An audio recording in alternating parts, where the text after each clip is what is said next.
This is Sports Radio 100.9 The Mitt, WLUN, Pinconning Bay City, Saginaw, Midland. Michigan sports aren't just a game, they're a way of life. And now we've got a show dedicated to die-hard sports fans like you. Hosted by a guy who's borderline obsessed with the wins and losses of all your favorite teams. He's crazy. Every weekday morning from 9 to noon, Ben Bosscher brings you the talk that matters. The teams, the stories, and the players you care about most. This is the Ben Bosscher Show, built by Bresky Siding and Building Repair. Remember that.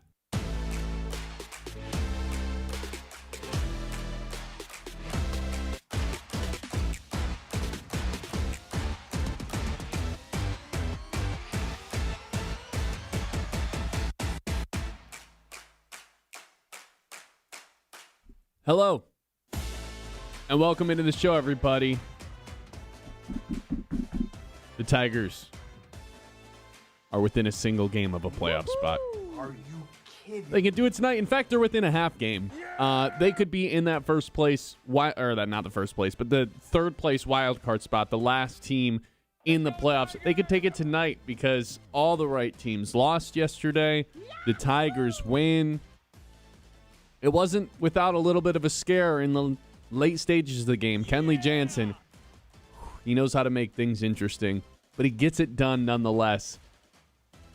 Kyle, I can't believe it. What a performance by this team yesterday. Put up 6 runs, which actually lowered their runs per game over the last 9 games. Going into that one, it was over 7, and now after a 6-run game, it is 6.33 in this 8-2 stretch that they find themselves in which they rank top 5 in OPS, top 5 in average, top 5 in runs, first in runs actually, first in ERA. This has just continuously been one of the best teams in baseball for a really long stretch, and yet we find themselves in perhaps the hottest stretch of them all with a team ERA of below 2. They're eviscerating teams over and over again with runs put up on the score. I mean, yesterday they scored 6 runs, and it was like, yeah, their offense was okay today. They scored 6 runs. This is a totally different team than obviously what we saw in the first half of the season. McGonigal, he ends up the hero with 3 RBI. But during that double that he hit down the first base line, yes, he's the one that comes up clutch and sends everybody home. But you know who needs more credit than they're getting is the bottom of this lineup. It's Javi Baez. It's Max Clark. It's Zach McKinstry, all of which scored a run yesterday because they've just been getting on base at a very productive level. Javi Baez is hitting .284 on the season. Zach McKinstry's playing the best ball he's played all season long right now over the past 20 or so days since the All-Star break. To everybody's surprise, myself included, Spencer Torkelson's hitting over 300 since the All-Star break. What is going on? They won the first game against a Cleveland team in which they cannot beat with Drew Anderson on the mound. Kenley Jansen picks up the save. All of a sudden, we're feeling phenomenal about this team who is like truly, truly, truly within striking distance of a playoff spot now. Just a couple games back here in the wild card as well. In the division as well. 2.5 out from there, a half game out from the wild card. The Tigers have officially clawed all the way back. They are here, and they are ready to make some noise. I feel like they're going to make the playoffs, and I've been kind of vocal about this for a week. I don't think I'm quite ready to take any victory laps, but I just like at this point, I would be surprised if we're not playing October baseball the way that this team has been playing for the better part of the last 2.5 months. It's so fun right now. Yeah, it does now start to feel like a true 50-50 chance that the Tigers make the playoffs, now that they have actually clawed all the way back to 1 game below 500. Crazy to think that we could get through this series and the Tigers could be above 500 if they end up sweeping Cleveland, or even throughout the weekend as well when they take on Chicago. From everything that they have came back from, obviously trading away Tarek Skubal and Casey Mize at the trade deadline, and just to, when's the last time a regular season win felt this good than the one last night? I know we do that exercise a lot. Oh, that felt like the best win of the year. We've done that a few times. To actually beat Cleveland, the team that they literally have yet to beat this year, and it's the team that has just had the Tigers' number in the regular season over the last couple of years. They made the comeback on them last year at the end of the regular season to win the division. for them to take game one of this series, I know it's not a series victory or a sweep or anything like that yet, but to get off on the right foot in the Drew Anderson start nonetheless. In front of an electric Comerica crowd. Great day for all Tigers fans who are watching that. Not without a little bit of a scare, but nonetheless, Kenley Jansen, 12 games, his last 12 games, a 1.59 ERA. We're crediting Kenley Jansen this morning. I mean, he got the save. He got the save. That's like he got the save, sure. It's like you paid for lunch, but I went and picked it up. Do I get credit for it? I would be thankful for it a little bit. It's like, oh, thanks, dude. You know what this is? Kenley Jansen, volunteered to drive. We almost crashed, but we got there. We our hearts dropped to our butts a couple of times. Thank you for that, man. He got us there at the end of the day. We didn't have to waste any gas, I look, it wasn't his best outing by any stretch of the imagination, but he has seemed to have. I mean, he's a different player than he was in the first half of the season. It had to get scary. You were not going to scathe out of the Cleveland game easily. It's just how it's going to work. Yesterday we were picking and choosing guys to heat up for this series in this homestand. Leading candidate for the heat-up guy right now is Spencer Torkelson, who came up really clutch early on in the game, scored Riley Green from first to third after Riley Green got hit by a pitch and then was taken out of the game and will not be in today's lineup due to a hamstring injury, which he did not get hit in the hamstring, so that's definitely something to monitor going forward. But Spencer Torkelson, I had no idea he was hitting above 300 since the All-Star break. He's just been one of the more productive players on the team over the last month or so, with an 836 OPS as well. This is a guy that we've been trying to replace for a while now. He's been productive. He's not going to get replaced at any point the rest of this season. Now, long term, I don't know if he's the right fit, but he's playing really well right now and deserves a little bit of a shout right now. I'm shocked. But the coolest part of last night was, I'll give you two. I'll give you two moments. Javi Baez stealing third and then coming home and scoring that run. Really fun moment. Or Javi Baez from his knees tagging out the runner that tried to steal second base with Dylan Dingler, who just threw a frozen rope pass right where it needed to be to tag the runner out at second who was trying to steal. And then Javi Baez makes the tag. We've seen El Mago do this so many times in a Tigers uniform. Just such a niche skill to be able to tag runners out. But it was beautiful to watch if you just love baseball, because he tags him out from his knees. He's on one knee and ends up tagging him out. It's not even his other foot's not even on the ground. It's like levitating in the air with his calf on the ground, and he just perfectly tags a guy out. It's those small moments like that don't show up in the box score, but just make you appreciate Javi Baez. He is one of those guys that you kind of have to turn on the games and watch to understand what makes Javi Baez so special of a baseball player. And yesterday was one of those perfect examples. Who was also getting on base. Like, he drew a walk, scored 2 runs, really productive in the bottom half of the lineup. This is his highest batting average he's had for himself in a Detroit Tigers uniform. Now, the on-base percentage isn't all that crazy. The OPS isn't crazy. He barely has any power anymore, but he's getting on base. He's turned himself into a singles machine.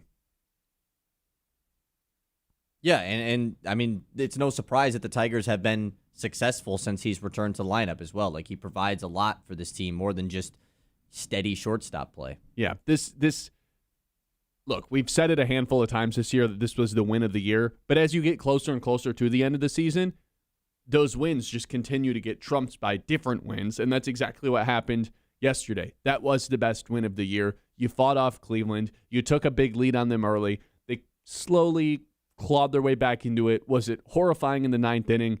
Yes, of course it was, but you got it done. Now you've got a chance to go win the series today and potentially get yourself into a playoff spot. You are a half game out of the wild card. You are 2.5 out from first place in the AL Central. But guess what? Not only did Cleveland lose because you beat them, the White Sox lost yesterday. The Twins lost yesterday.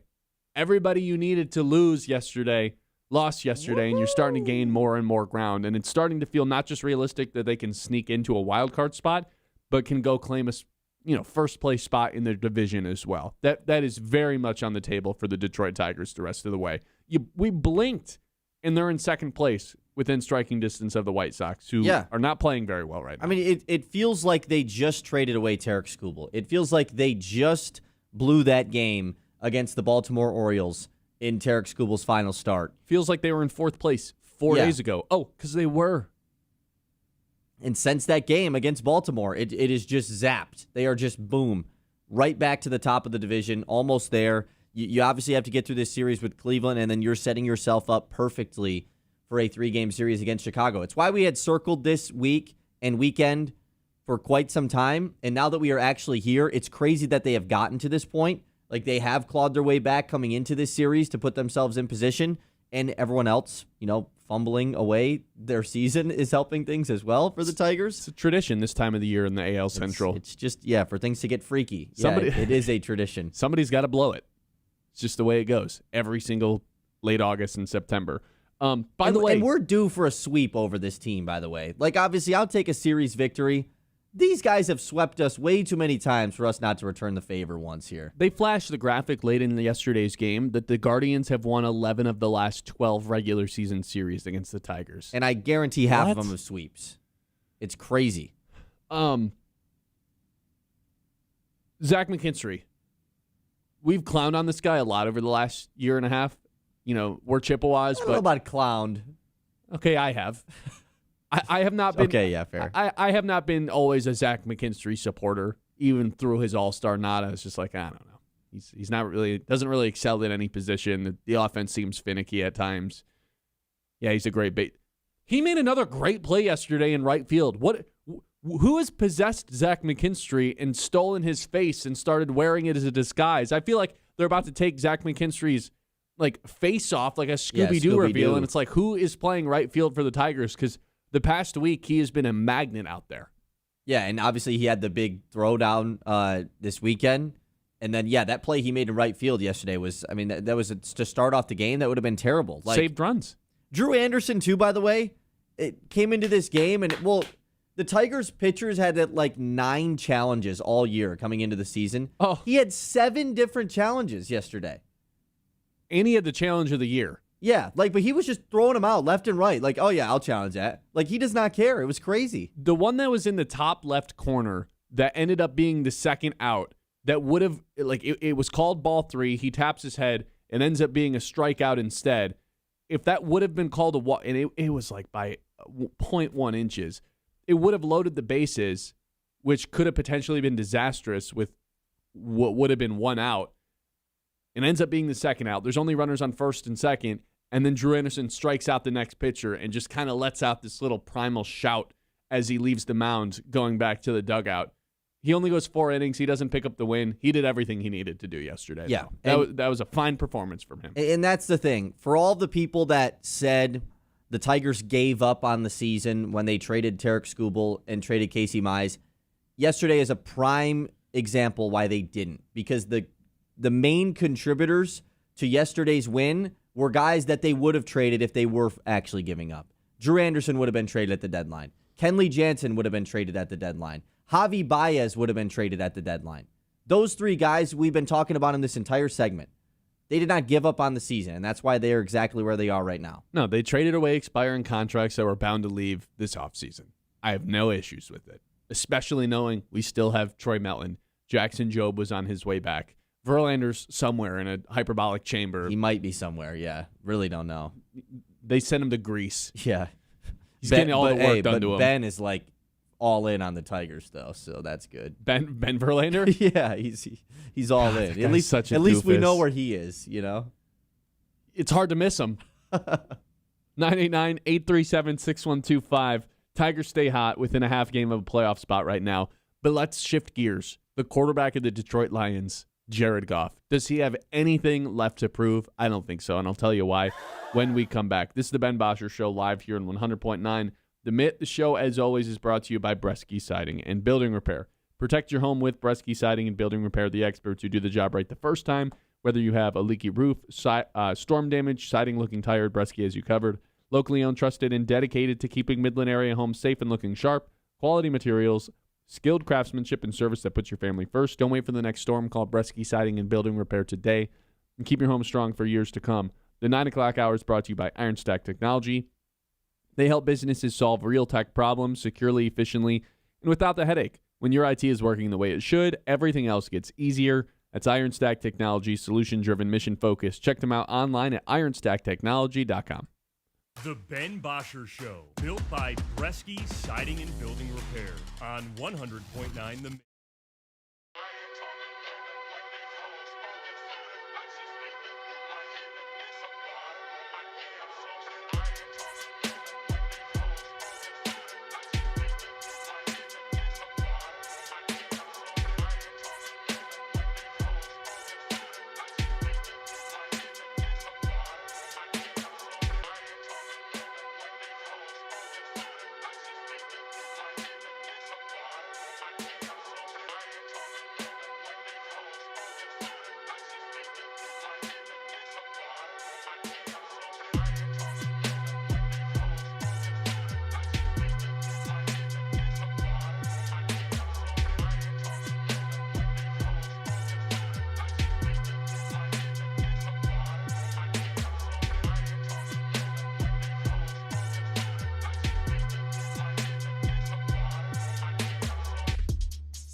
on 100.9 The Mid.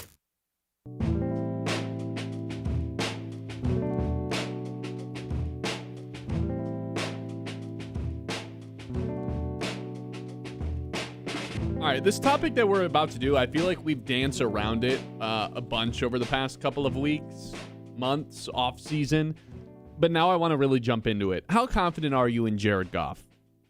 To do what, you might ask? To maximize the offense's potential. That's what. Look, I am under the impression that Jared Goff has absolutely nothing else to prove to Detroit Lions fans. And if you're still have some skepticism towards Jared Goff, I just don't really know what else he's supposed to do for you. The last 4 years, he's ranked first in passing yards, first in passing touchdowns, fourth in yards per attempt, fourth in completion percentage, and third in quarterback rating. What else do you want? He's put up numbers like he's a top 5 quarterback in the NFL. Now, I think we can all realistically say he's not one of those 5 best quarterbacks in the NFL. He's not in that elite tier of, hey, as long as these guys are on your team, you're Super Bowl contenders no matter what. The Josh Allens, the Mahomes, the Lamars back in his prime if he's not in that anymore. Yes, Jared Goff is not in that group. Guess what? Those guys don't grow on trees. You are not finding anyone better than Jared Goff. You're not stumbling into one of these other quarterbacks that are in that elite top tier of guys. But you know what? Jared Goff is in that second tier. And I have no reason to believe that the Lions could go find somebody in the first tier or anyone better in that second tier for that matter. So I am telling you, Kyle and our audience, as far as I can see into the future with the Lions, Jared Goff is a part of this team. I don't think there should be any discussions at all from this point going forward right now about whether or not Jared Goff, what are we going to replacing? No, none of it. He is one of the 10 best quarterbacks in the NFL. Yes, he's not mobile. I understand that. Yes, he's not great when he's under pressure. You know, a lot of quarterbacks that are. Not really. And the entire Matthew Stafford continuing to get better into his mid and late 30s has completely changed my perspective on this thing as well. Jared Goff is 31. I have no reason to think that he will not continue to ascend up the rankings. Slowly but surely, he'll pass this guy, he'll pass that guy. And by the ripe age of 35, all of a sudden, it's like, wait a minute. Jared Goff is one of the best elite processing quarterbacks we have in the NFL. I have no questions about him at all. And maybe the best thing about him is he doesn't miss time. He's played 4 straight seasons of 17 games. Now, last season, obviously not great on behalf of the Lions. They totally miss out on the playoffs. How much of it was Jared Goff's fault? I think almost none. He was sacked 38 times last year and pressured the 7th most of any quarterback in the NFL. Yet, when he is pressured and he gets rid of the ball in less than 2.5 seconds, guess who's got more yards than anybody in the NFL last year? It's Jared Goff. He can get rid of the ball quickly to evade that pressure. 22-3 touchdown to interception ratio when he gets the ball out in less than 2.5 seconds. Kyle, I have no questions about who Jared Goff is, what he's capable of, if he can win a Super Bowl. I think that's one of the dumber arguments you can put together of, oh, I just don't think he can be the guy to get the Lions to a Super Bowl. I don't think he can win one. Okay, do you think that about Josh Allen too? Because he's never won a Super Bowl. Do you think that about Joe Burrow? He's never won a Super Bowl. You can say it about anyone who hasn't won a Super Bowl, but you can't say it about Nick Foles. Yeah, Nick Foles is a Super Bowl winning quarterback. Sam Darnold, Super Bowl winning quarterback, but Jared Goff not.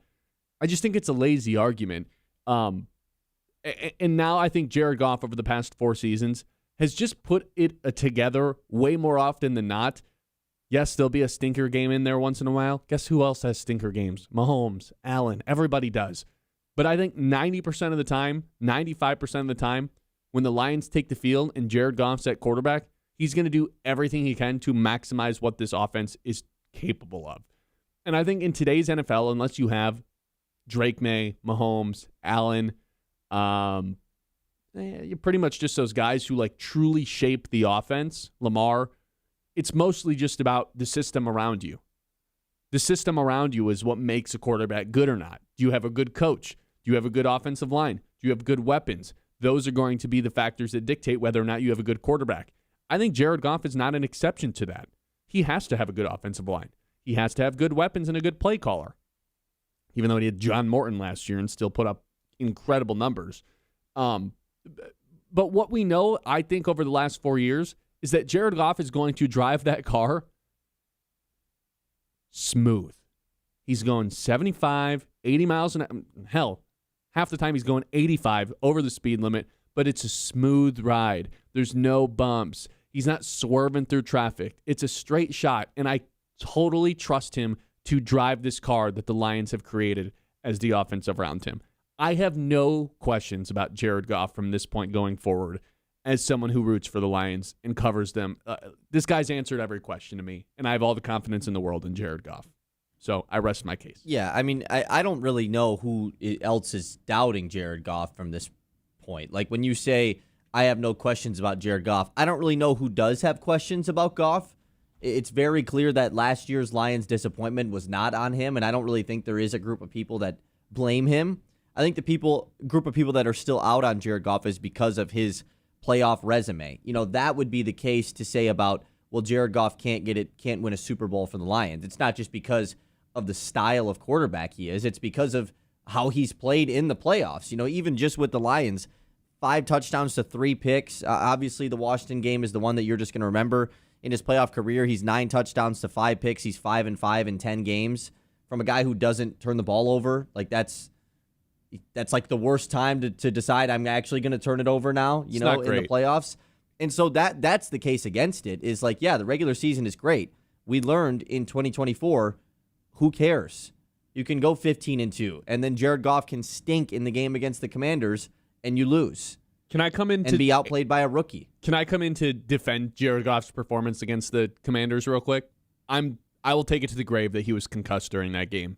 There 100% should have been a flag on Frankie Louvu. He speared him after he threw an interception, in which it was totally on Jared Goff. But from that point forward, Goff was not the same. He looked totally rattled, like he was seeing 3 of everybody. I really think he was concussed. Then I have no... If you're 100% convinced of it, I guess I have nothing else to say to that. That's what a lot of people are texting and saying right now. It's like, hey, he's just got to do a little bit more in the playoffs for me to have that 100% confidence in him. And I think that's fair. When you the true question, does Jared Goff have anything left to prove? Yes, he does. He doesn't have anything left to prove to what style quarterback he is, or can he be the orchestrator of a top 5 offense? Can he be the guy consistently for the Lions? No, he doesn't have to prove any of that stuff because he clearly has time and time again. What he needs to prove is actually what matters, and that's the playoffs. That's the Lions winning playoff games and getting far. And yes, in 2023, he had a good playoffs, no doubt about it. He was great in those 3 games. Even the San Francisco game that they lost, he was great throughout that entire playoff stretch. So I'm not saying he's consistently been a bad playoff performer, but the best year that the Lions had going into that game against a rookie quarterback, he got outplayed, and that just can't happen. Yeah, I mean, I'm not going to tell you he didn't get outplayed with the 3 interceptions, and I think he had a fumble in there as well. Lions still put up 31 points. Yeah, but they were losing had more by first downs than the Commanders. How many points did the Commanders put up? 45. Yeah, they could come back all they want and score 31. We're not celebrating that. No, I'm just saying the Lions defense did them absolutely no favors. And Jared Goff did a little proving of, can he be this guy without Ben Johnson as well? There was a lot of talk about that, and I think last year he clearly proved that. I mean, the Lions' season as a whole wasn't great, but you mentioned it with all those stats. Goff was still great individually last year without Ben Johnson, even without the great offensive line. So yes, he proved that part of it, because that certainly was a question mark that a lot of people had, and I think it was a fair one. The last thing left is just doing it in the playoffs. Yeah. No, I mean, there's not a whole lot I can say, but I mean, he had 2 awesome playoff wins against the Rams and against, look, he's played 4 playoff games for the Lions, right? He's been good in 2.5 of those. He's been really good in 2.5 of those games. I thought he was great against the Rams. He was great against the Bucs. Yeah. He was good in the first half of the San Francisco game. Obviously, everybody stunk in the second half. I don't think that's all on Jared Goff. I don't even think I would say he had 3 good games. I mean, if you think about all the reasons they lost the San Francisco game, none of them start with Jared Goff. No. 2 of them start with Josh Reynolds. The other one starts with Kindle Vildor. And the other one starts with Jahmyr Gibbs. Yeah, it's none of them are Jared Goff's fault. Yeah. So, yeah, let's say 3 good games, and then obviously had this semi-stinker against the Commanders, in which they still could have won that game if the defense, the Commanders went a stop. Yeah. Yeah, they didn't punt, right? Did Pretty they sure punt? I don't think they did. Yeah, I don't think they punted. They went 4 for 4 in the red zone, won the time of possession by 8 minutes, and they couldn't get off the field. Defense couldn't get off the field. That's really what, and the Commanders didn't turn the ball over. Yeah. So, yeah, it's look, I don't think he has all that much to prove. You mentioned the playoffs. I think a lot of people are texting in saying, yeah, he's got to do it in the playoffs too. I think the playoff stuff gets, look, you do have to do it against the best defenses. But you know what? He has done it against great teams. He's done it outdoors. He's dismissed that narrative as well. He's won games, big games, outdoors, which, by the way, the Lions don't really have to play any outdoor games in cold weather this year. But even if they did, who cares? His whole Lions career has been him defying these narratives that were created about him. Mm-hmm. There's one left to get over, and that is the playoff performance. Yeah. Just got to win. Give him a good defense. We'll see what happens. 989-837-6125. We'll get to a couple more texts regarding that. When we come back, we'll hit the news as well. It's the Ben Bosscher Show live here on 100.9 The Mitt. Calling all collectors, sports fans, and hobby enthusiasts. Curveball Collectibles is your one-stop shop for everything in the trading card world. Whether you're buying, selling, or investing, Curveball has the latest sealed hobby boxes, raw and graded cards, and autographed sports memorabilia from top brands like Fanatics and Topps. Stop in and experience the excitement of in-store card show atmosphere where the hobby community comes together, only at Curveball Collectibles. The Ben Bosscher Show, built by Bresky Siding and Building Repair on 100.9 The Mitt.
by Bresky Siding and Building Repair on 100.9 The Mid.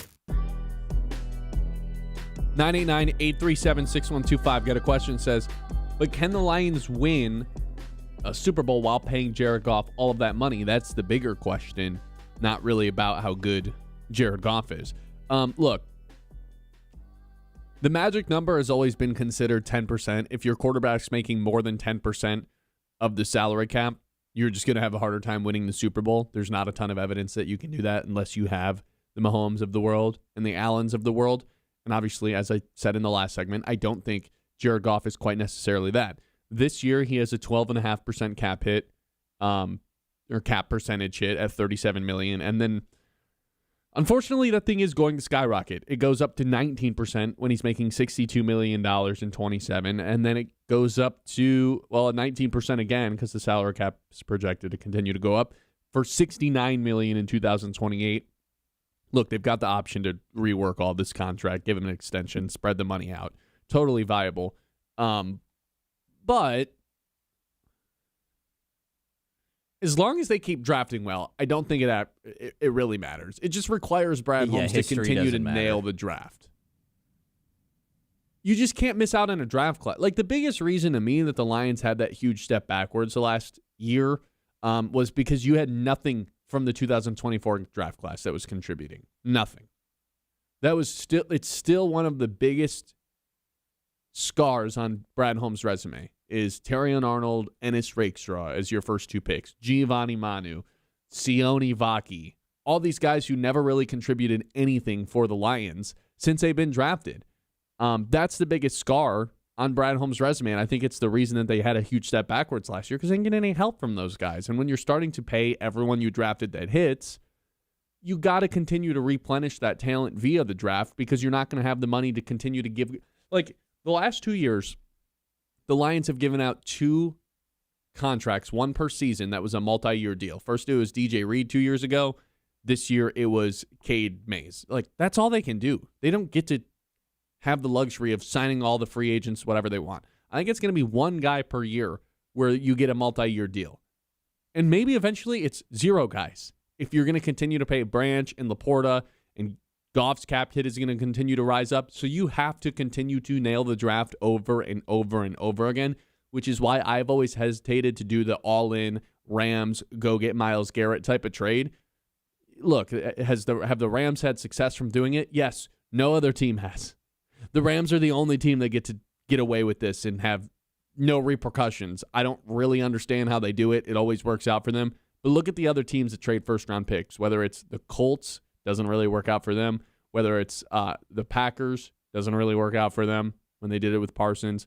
Colts did it with Sauce Gardner. More often than not, that just doesn't work out. Somehow it's worked out multiple times for the Rams. So, look, when 31 other teams are saying, we're good on this strategy, I'm not all that hell-bent that the Lions go do the strategy that one NFL team is doing.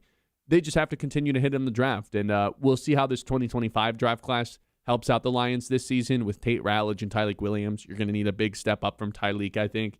And then this 2026 one is equally as interesting with all these guys that could theoretically contribute right away as rookies, whether it's Derek Moore, who's been banged up a little bit in camp. Blake Miller's obviously going to be a day one starter. And then you got guys like Jimmy Rolder and Keith Abney who could be impact players by the time that this season really gets rolling. So that's, to me, is how you counter Jared Goff's cap hit continuing to go up. But, I mean, this texter's right in terms of, yeah, it does get a little bit worrisome if he's going to be making a whopping 19% of the salary cap next season. It almost, once again, adds to the maybe this year is kind of the year aspect that we've been looking at all offseason, right? With the schedule, with everything, now you add in that as well. Because I do think that the whole cap percentage thing is a little bit skewed because it is a subjective thing. It's like, oh, they can't be making more than 10% of the cap unless they're an elite guy. And then it becomes the conversation of, well, who are the elite guys? You know, because it gets into that weird conversation. Like last year, Sam Darnold's cap percentage was 4.8 for the Seattle Seahawks. Obviously, that one's going to feel good. But now that his cap percentage this year is 12.5. So now is the Seahawks just eliminated from making the Super Bowl this year and winning it because we all know that Sam Darnold's not one of those elite guys. Yeah, Matt Stafford, 16% right now. Yeah, is he one of those guys? Probably, right? But like some people would say he's not. It's tough. And so what? We're going to say that the Seahawks and the Rams can't win the Super Bowl because of it? So I think it is a little bit skewed. And obviously, I don't think anyone's arguing that, like, oh, they shouldn't have paid Jared Goff. I don't think anybody's saying that. But because you're just not finding a better quarterback. Those guys don't grow on trees. Yeah. EBG in our YouTube chat says, talking about how Jared Goff still got to the Super Bowl when he was with the Rams and proved it's doable. He's better than 90% of the league at quarterback. There's no better choice for the Lions as it stands right now. He did get to we had a texter bring up the Super Bowl that he made up with the Rams as well. Yeah, that's been going on in our YouTube chat. Yeah. And certainly wasn't credited to him for them getting there. The Rams immediately identified, oh, this probably isn't going to work out, and went and got a replacement very shortly after. No, and look, Sean McVay has talked about how that's one of his biggest regrets, how he's handled that situation with Jared Goff and basically destroyed his confidence for a couple of years and threw his quarterback under the bus. Like, not my fault. Our quarterback was not my fault. Yeah, we scored 6 points in the Super Bowl. He also look, yes, obviously Jared Goff was awful in that game. Also went against Bill Belichick, who's the best defensive coach we've ever seen. So that doesn't help his case by any stretch of the imagination. He also just is a way better quarterback than he was then. I think that's just the simplest part of it, right? Yeah. Oh, he got better from the time he was a third-year guy? Yeah. Like second-year guy? He's just way better. Yeah, I agree with that. Kevin says, no, I don't. No, he doesn't have anything to prove, but that doesn't mean I don't expect him to get better. That is the thing in the modern NFL. Like, 34 is the new 29. You can just continue Stafford to just play. won MVP at, 38, 37? 38. And they play in very similar ways to where it's like, no, they're going to use their minds more than they're going to use their legs. Stafford still has one of the best arms. Like, I don't think Goff will ever have the arm that Stafford has. A lot of guys won't.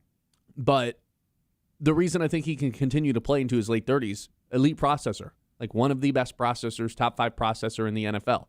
He can continue to rack up that kind of numbers. And just through every game he plays, I think he just gets better with experience over and over and over again. To where we've seen him just continue to get better year after year since putting on a Lions uniform. So to this texter, Kevin, I don't have any doubt about that he's going to continue to get better here for the next couple of seasons. Matt says, just got to win big games. Numbers and stats are great, but you got to show up when it matters. I think for the most part, Jared Goff has shown up in the big games. And if he hasn't shown up, somebody else in the Lions mostly has. Like the infamous Texans game where he throws the 5 picks and somehow the Lions still win. Yeah, I mean, it's just hard for you always remember the bad one. Yeah, that's true. It's difficult to remember all the good ones when there isn't like a Super Bowl at the end of it, and when there is a really bad one. And because Jared Goff's not he's not an Instagram highlight guy where it's like, dude, we're coming in from, it's not like Red Zone. Scott Hansen's like, you got to see what Jared Goff just did. There's no plays like that because he's just kind of running the offense. And you got to watch the whole game or look at the box score at the end of it to be like, oh, wow. Oh, Jared Goff was really efficient today. Put up really good numbers. Didn't make any mistakes. Those are his really good games where he doesn't do anything wrong. But by the end of it, a lot of the times he he didn't doesn't do anything wrong. Yeah. Yeah, that's more often than not. But he's not making these crazy highlight plays that get him recognized as one of the top guys. Even like a Stafford does with the no-look passes or the bullet passes to the outside. He's got some great throws and stuff, but it's not like I just don't think he's an Instagram highlights quarterback, and that is a detriment to him in some ways in terms of the discourse around him. 989-837-6125. It's the Ben Bosscher Show live here on the Mitt. If you need something shipped, packed, Prime Package Plus compares all 4 major carriers, UPS, FedEx, USPS, and DHL to get you the best price. Right now, save $5 on any service with a minimum $25 purchase. Stop by Prime Package Plus on North Saginaw Road in Midland. The Ben Bosscher Show, built by Bresky Siding and Building Repair on 100.9 The Mitt.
Built by Bresky Siding and Building Repair on 100.9 The Mid.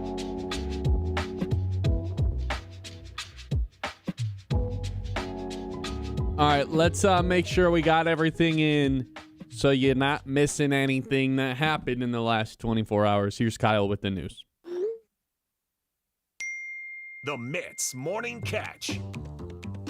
News time. We got some fun news with a former Michigan Wolverine. It's not that fun. No. But first, let's look at the community calendar presented by Bresky Siding and Building Repair.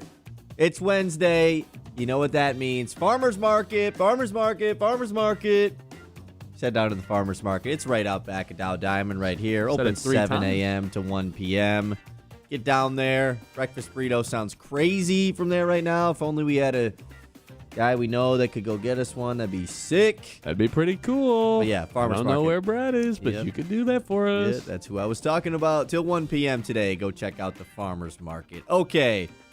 We get the big time news yesterday that the NFL world is reacting over, and the college football world. The Minnesota Vikings have announced Kyler Murray as the Week 1 starter. Dun, dun, dun. What does that mean for J.J. McCarthy? They announced this, and I was like, wait, this wasn't just like a known thing? Yeah, We had to announce this? It was a known thing. It was a known thing to, I think, all but one person. And that would be Adam one of Schefter? my Oh. favorite guys, Adam Schefter, who is the #1 reporter of NFL news for ESPN.com. This is how he phrases the news of Kyler Murray being the starter. He just announces, the Vikings have named Kyler Murray their starting QB. Then he quotes it and says, J.J. McCarthy missed his entire rookie season due to injury and started just 10 games last year, with Minnesota winning 6 of them. Now, the still only 23-year-old will be forced to be a backup. Yeah, man. Anytime your stats are being thrown around with Jamarcus Russell stats, you're probably going to be a backup for a little bit. Forced to be a backup. Um, Do I need to remind people how he phrased the Dwayne Haskins death tweet? No. yes, because I don't remember how it was phrased. I have it pulled up. I'm not going to read it all, but he essentially just says, oh, yeah, Dwayne Haskins, he unfortunately died this morning, but he was bad when he played quarterback for the Steelers. Oh. Yeah. Shout out Adam Schefter, man. Just the worst guy there ever is. Do you think that J.J. McCarthy's career can be revived at a later stage, or is he just a bust and will never be good again? Or does he have a Sam Darnold type of comeback story at some point down the line? Because I kind of still think that that's possible. Here's what I think is going to happen. I think McCarthy will get another opportunity for another team, and it will crash and burn. I just had never, I never got the JJ stuff. I was never on board for it. I think the mentality is just as weak as the talent is. And the classic graphic, I think this was on ESPN years ago when it was like Before and McCarthy after pre Stallions. and post Connor Stallions. I got it pulled up right here. So funny, yeah. 8 games before, he had a 78 completion percentage, 225 yards per game, 18-3 touchdown to interception ratio. Without Connor Stallions, it was 5 games. Completion percentage dropped 10 points. The yards per game dropped from 225 to 166. And the touchdowns to interception ratio was 1-1. How did he throw for 1 touchdown in 5 games? One of Because them they was the didn't Penn let State him game. throw. Like, you're telling me Kevin O'Connell and the Vikings they saw him, the Michigan offense decided to not let him throw all day, and they were like, we're drafting this guy in the top 10. Jim Harbaugh really is In the a best coach of all loaded time. class. Like a loaded quarterback class. And J.J. McCarthy is just a stain on it. It's tough, man. I still, in the back of my mind, think he can just be Brock Purdy. Hey, he's the still only 23-year-old. He's younger than us. Yep, he was so younger. younger. Like, you did. I mean, like that was always the case for McCarthy, Just right? be Brock Purdy. Brock Purdy. Well, that seemed to be a lot harder. Be anything. Be a starting quarterback. Be Michael Penix. Like that would have Can't been do nice. Be Max Brosmer. He couldn't even do that. I think he'll stick around for a long time. I just don't think it's. I think his time in Minnesota's done. I would be pretty shocked if he. I think he's still was there on the this year. Vikings next season. I mean, I think they'd trade him away or cut him after this year. they're not going to cut him. Why would they not? Why would you cut him? You don't have to cut him. Why would you not just continue to have You him think around? he wants to be there? I don't. That's what I'm saying. Like You I can don't- trade him for like a 6th-round pick. Somebody would give it up for him Then why haven't they done it by now? because it was a real camp battle. Right. We had to see if he could go win the job. I just think that like Is all, this the most all one-sided battle ever? Like, has there ever been a camp battle where we know for a fact one guy just has no shot of winning it? I just need to know what the Michigan fans think here, because obviously it's easy for me to come on here and like take a victory lap, blah, blah, blah, McCarthy, this or that. What do the Michigan fans think? Because McCarthy was one of those guys where, you know, I've never been a huge guy where the team I root for in college, they go to the pros and I'm still just connected to them no matter what. McCarthy felt like the number one guy for that, where the Michigan fans were just still all in on McCarthy. I mean, he won him a natty. Yeah, but like he went to the Minnesota Vikings. Yeah. Went to the team that plays the Lions twice. You're asking the wrong questions. It's not what do the Michigan fans think about this. It's what does 9 think about this. What is 9 thinking inside? 9 probably thinks, well, he's going to class the next day, and he's like the other kid in the classroom that is like, I don't want to talk to him because he looked at me funny, and he's the new kid. Do you think he's stomping his feet like Kyler didn't even meditate before the game? Kyler doesn't meditate before the game. I do. I'm more meant to be ready. Maybe he'll end up with the Chargers. Oh, Harbaugh With trades Harbaugh. for him? Yeah. Harbaugh's like, we'll give It's you a Harbaugh's boy, conditional man. 7th rounder for him. The Vikings are like, yes, please. Get him out of here. Harbaugh would find a way to revive him. Yeah, you can be the ball boy. Herbert, the Chargers team doctor, yet again stabs their quarterback, pierces their lung. It's like, wait, Yeah. how has this happened twice? Yeah, and we just found out that the Chargers team doctor's name is Sonner Italians. Like- It's pretty good stuff. I mainly just wanted to talk about that in this segment of the news. That's fine. And we will save the rest for later. You're pretty bullish on the Vikings this year. I am too. I think they're going to be good, man. They went 9-8 last year, right? With 9. With 9 and I think Kyler's going to be Max pretty good. Brosmer. I think he's going to be totally fine. yeah, I wouldn't be surprised if this was a 10-win team. Yeah, I really wouldn't either. I think everybody in this division goes above 500. I think we have multiple teams win 10 games. This to me is the best division in football. 989-837-6125. We've talked about Jared Goff. How about we talk about the best weapon in the NFL, Jahmyr Gibbs, when we come back. The Ben Bosscher Show, built by Bresky Siding and Building Repair on 100.9 The Mid.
The Electric Studios.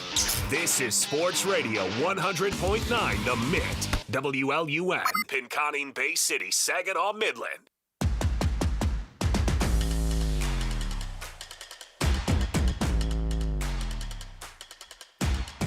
All right, welcome back into the show, everybody. Look, we've talked about Jahmyr Gibbs over and over and over again, how we think he's going to be the offensive player of the year, how we think he's going to be the number one weapon in the NFL this season.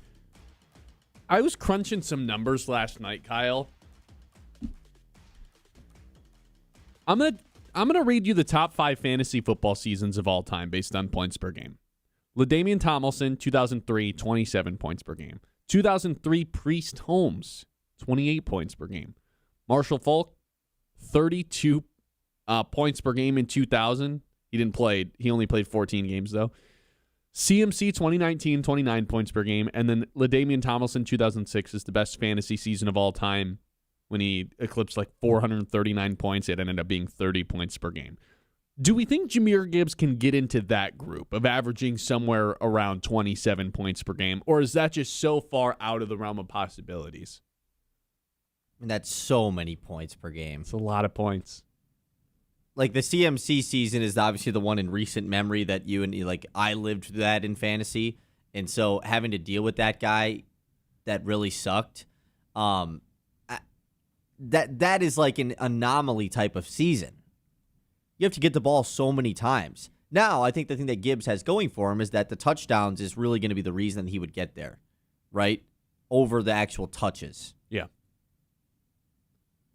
Dan Campbell had the quote yesterday that we haven't even scratched the surface on what he's capable of. We want to push him, get the most out of him. All right, check. Noting that away for fantasy football owners. The touchdown thing you mentioned. 31 is the all-time record, scrimmage touchdowns in a season. LaDainian Tomlinson, 31 touchdowns. That's incredible. So I crunched the numbers. Gibbs has 54 career touchdowns, including the playoffs, in 53 games. So it's like just barely over one touchdown per game in career games. But David Montgomery had 33 touchdowns over that same stretch. So I gave 25 of those David Montgomery 33 touchdowns. Let's just throw that to Gibbs if Gibbs isn't going to be there, which would mean Gibbs has 79 touchdowns in 53 games. That ends up being on pace for a 25 touchdown season.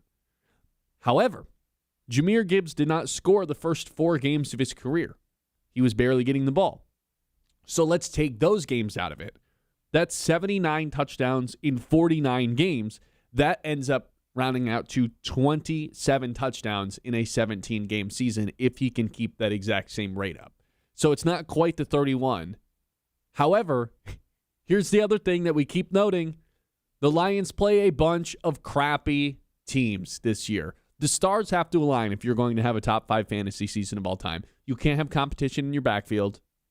Jahmyr Gibbs no longer does. You have to be the number one weapon on your team. That goes without saying. Jahmyr Gibbs is. You have to have a good offensive line, and I think Jahmyr Gibbs will have a better offensive line this season. I really think it is in the possibility for him to have a top 5-ish fantasy football season of all time. I am expecting 25-plus touchdowns. I mean, Jahmyr Gibbs scored 20 scrimmage touchdowns 2 seasons ago with David Montgomery as a main staple of the offense, as the starter in 2024. And he still put up 20 scrimmage touchdowns with a 4-touchdown performance to close out the year in Minnesota. I think we can have multiple of those games this year where it's like, Jahmyr Gibbs somehow has 3 hat tricks this season and it's only week 12. That's all on the table for me, especially considering he's going to catch the ball more than he ever has this upcoming season. I think he's going to have more touches than he ever has in a single season, and he's just continued to be a top 5 running back over and over again the past couple of years. What I think Jahmyr Gibbs is capable of this year is a Hall of Fame type of season in which he is breaking all sorts of records and approaching the CMC 2019 territory. It is possible. Is it likely? Is it more likely? No, obviously not. Right. But if there's anybody in the NFL who's capable of scratching the surface of one of these CMC, LaDainian Tomlinson type of seasons, I think it is Jahmyr Gibbs, and the stars are kind of aligning for that to be a possibility this year. It's not the guy that's going to get 40 touches a game in South Beach. No, it's what an insane thing to say at a press conference. Yeah, Jeff Hafley, the Miami Dolphins. Well, it was on the Rich Eisen show. Oh, talking about Devon Achane and said, yeah, there might be a game this year where he gets the ball 40 times. 40? Yeah, he's like 5'7". 4-0? We looked it up as we heard that yesterday, and there's been 5 players since 2016 to have 40 touches in a game. It's like Derrick Henry, David Johnson, Ezekiel Elliott, Le'Veon Bell. Yeah, all these like Bell. big brute type running backs, not the smallest guy in the league, and Devon Achane. Yeah, interesting stuff there. Maybe he was being funny. I didn't see the actual audio clip of it. But anyways, back to Gibbs. Yeah, last year Gibbs, 21.5 fantasy points per game, which is still very good. I mean, over 20 points per game in fantasy is like pretty elite. But obviously we're talking like in the high 20s here if we want to have one of the best seasons ever. I just don't know who to believe when it comes to Dan Campbell and Brad Holmes talking about the usage of Jahmyr Gibbs this year. Like you say, the exit of David Montgomery. Well, there's also the bringing in of Isaiah Pacheco. Understandably, Pacheco is not nearly the running back that Montgomery is, but he's still a guy, like he plays, he gets touches. He's not a guy that just rides the bench. Correct. And I know I've said this stat before, and I know you know it, but for anyone of our audience who has not heard this, Pacheco has 3 touchdowns the last 3 years in total, like scrimmage touchdowns. So I think it's a little overstated to say he's going to come in and steal any touchdowns from Gibbs, but you're right. He will play. It's not like he just will sit the bench the entire time. And he'll probably score some touchdowns. Like I'd be shocked if he scored 3 touchdowns this year. I bet he'll score a few.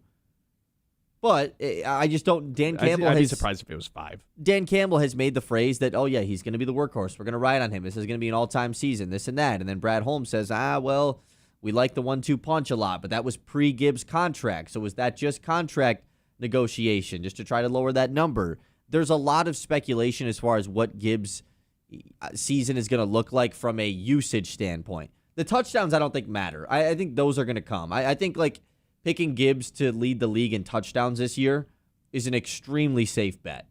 Not safe bet, but, like he should be the favorite to score the most touchdowns this season. It's just about the most touches. Yeah.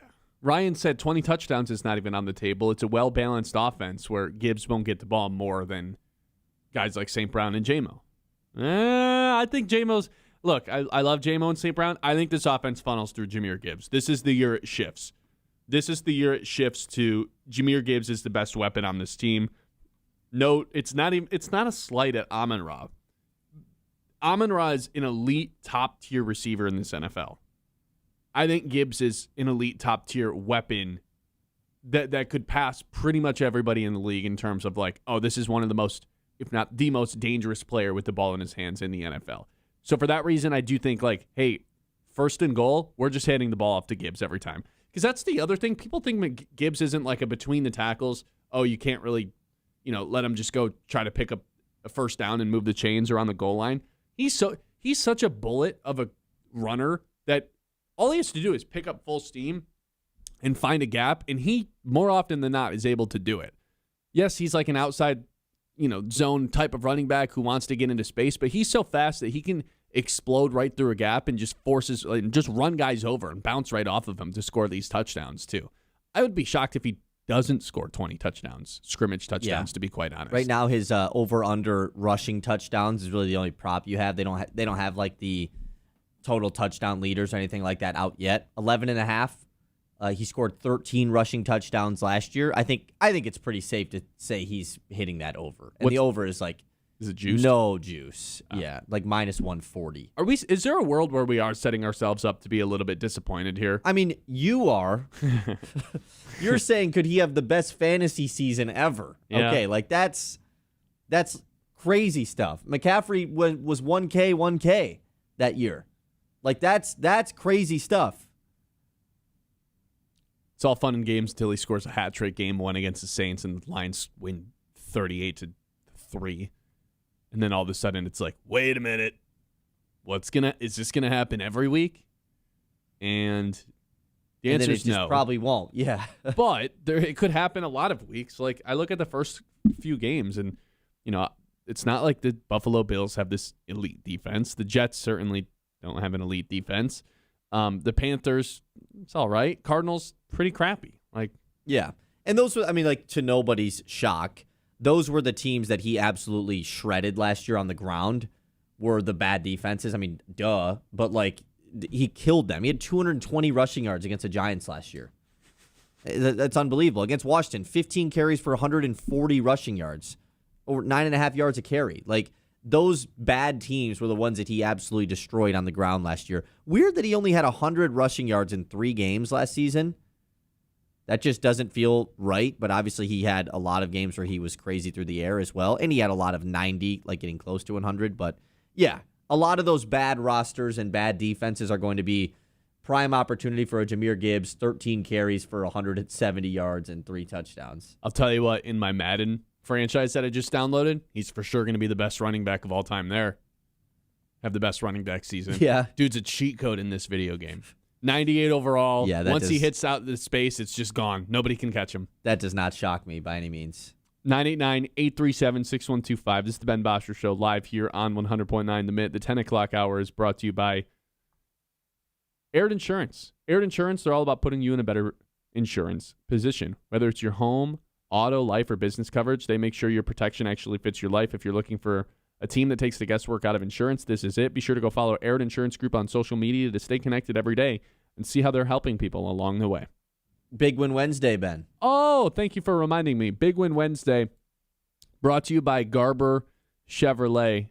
If you're looking for a new car, I can tell you from firsthand experience, Garber Chevrolet in Midland makes it easy. I bought my first car there a couple summers ago. The whole process was smooth, no stress, just straightforward, whether it's a new whip or quality used vehicle. The team knows their stuff and treats you right. Garber Chevrolet, a place you can actually trust to purchase your ride. Today we are giving away $100 worth of Forward gas cards thanks to our friends over at the Forward Corporation. So text in GAS to 989-837-6125 for a chance to win $100 worth of Forward convenience store cards. Again, GAS to 989-837-6125. $100 gift card to all Forward convenience store. That is when we come back. We'll pick a winner during this break. It's the Ben Bosscher Show live here on The Mitt. The Ben Bosscher Show, built by Bresky Siding and Building Repair on 100.9 The Mid.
Siding and Building Repair on 100.9 The Mid.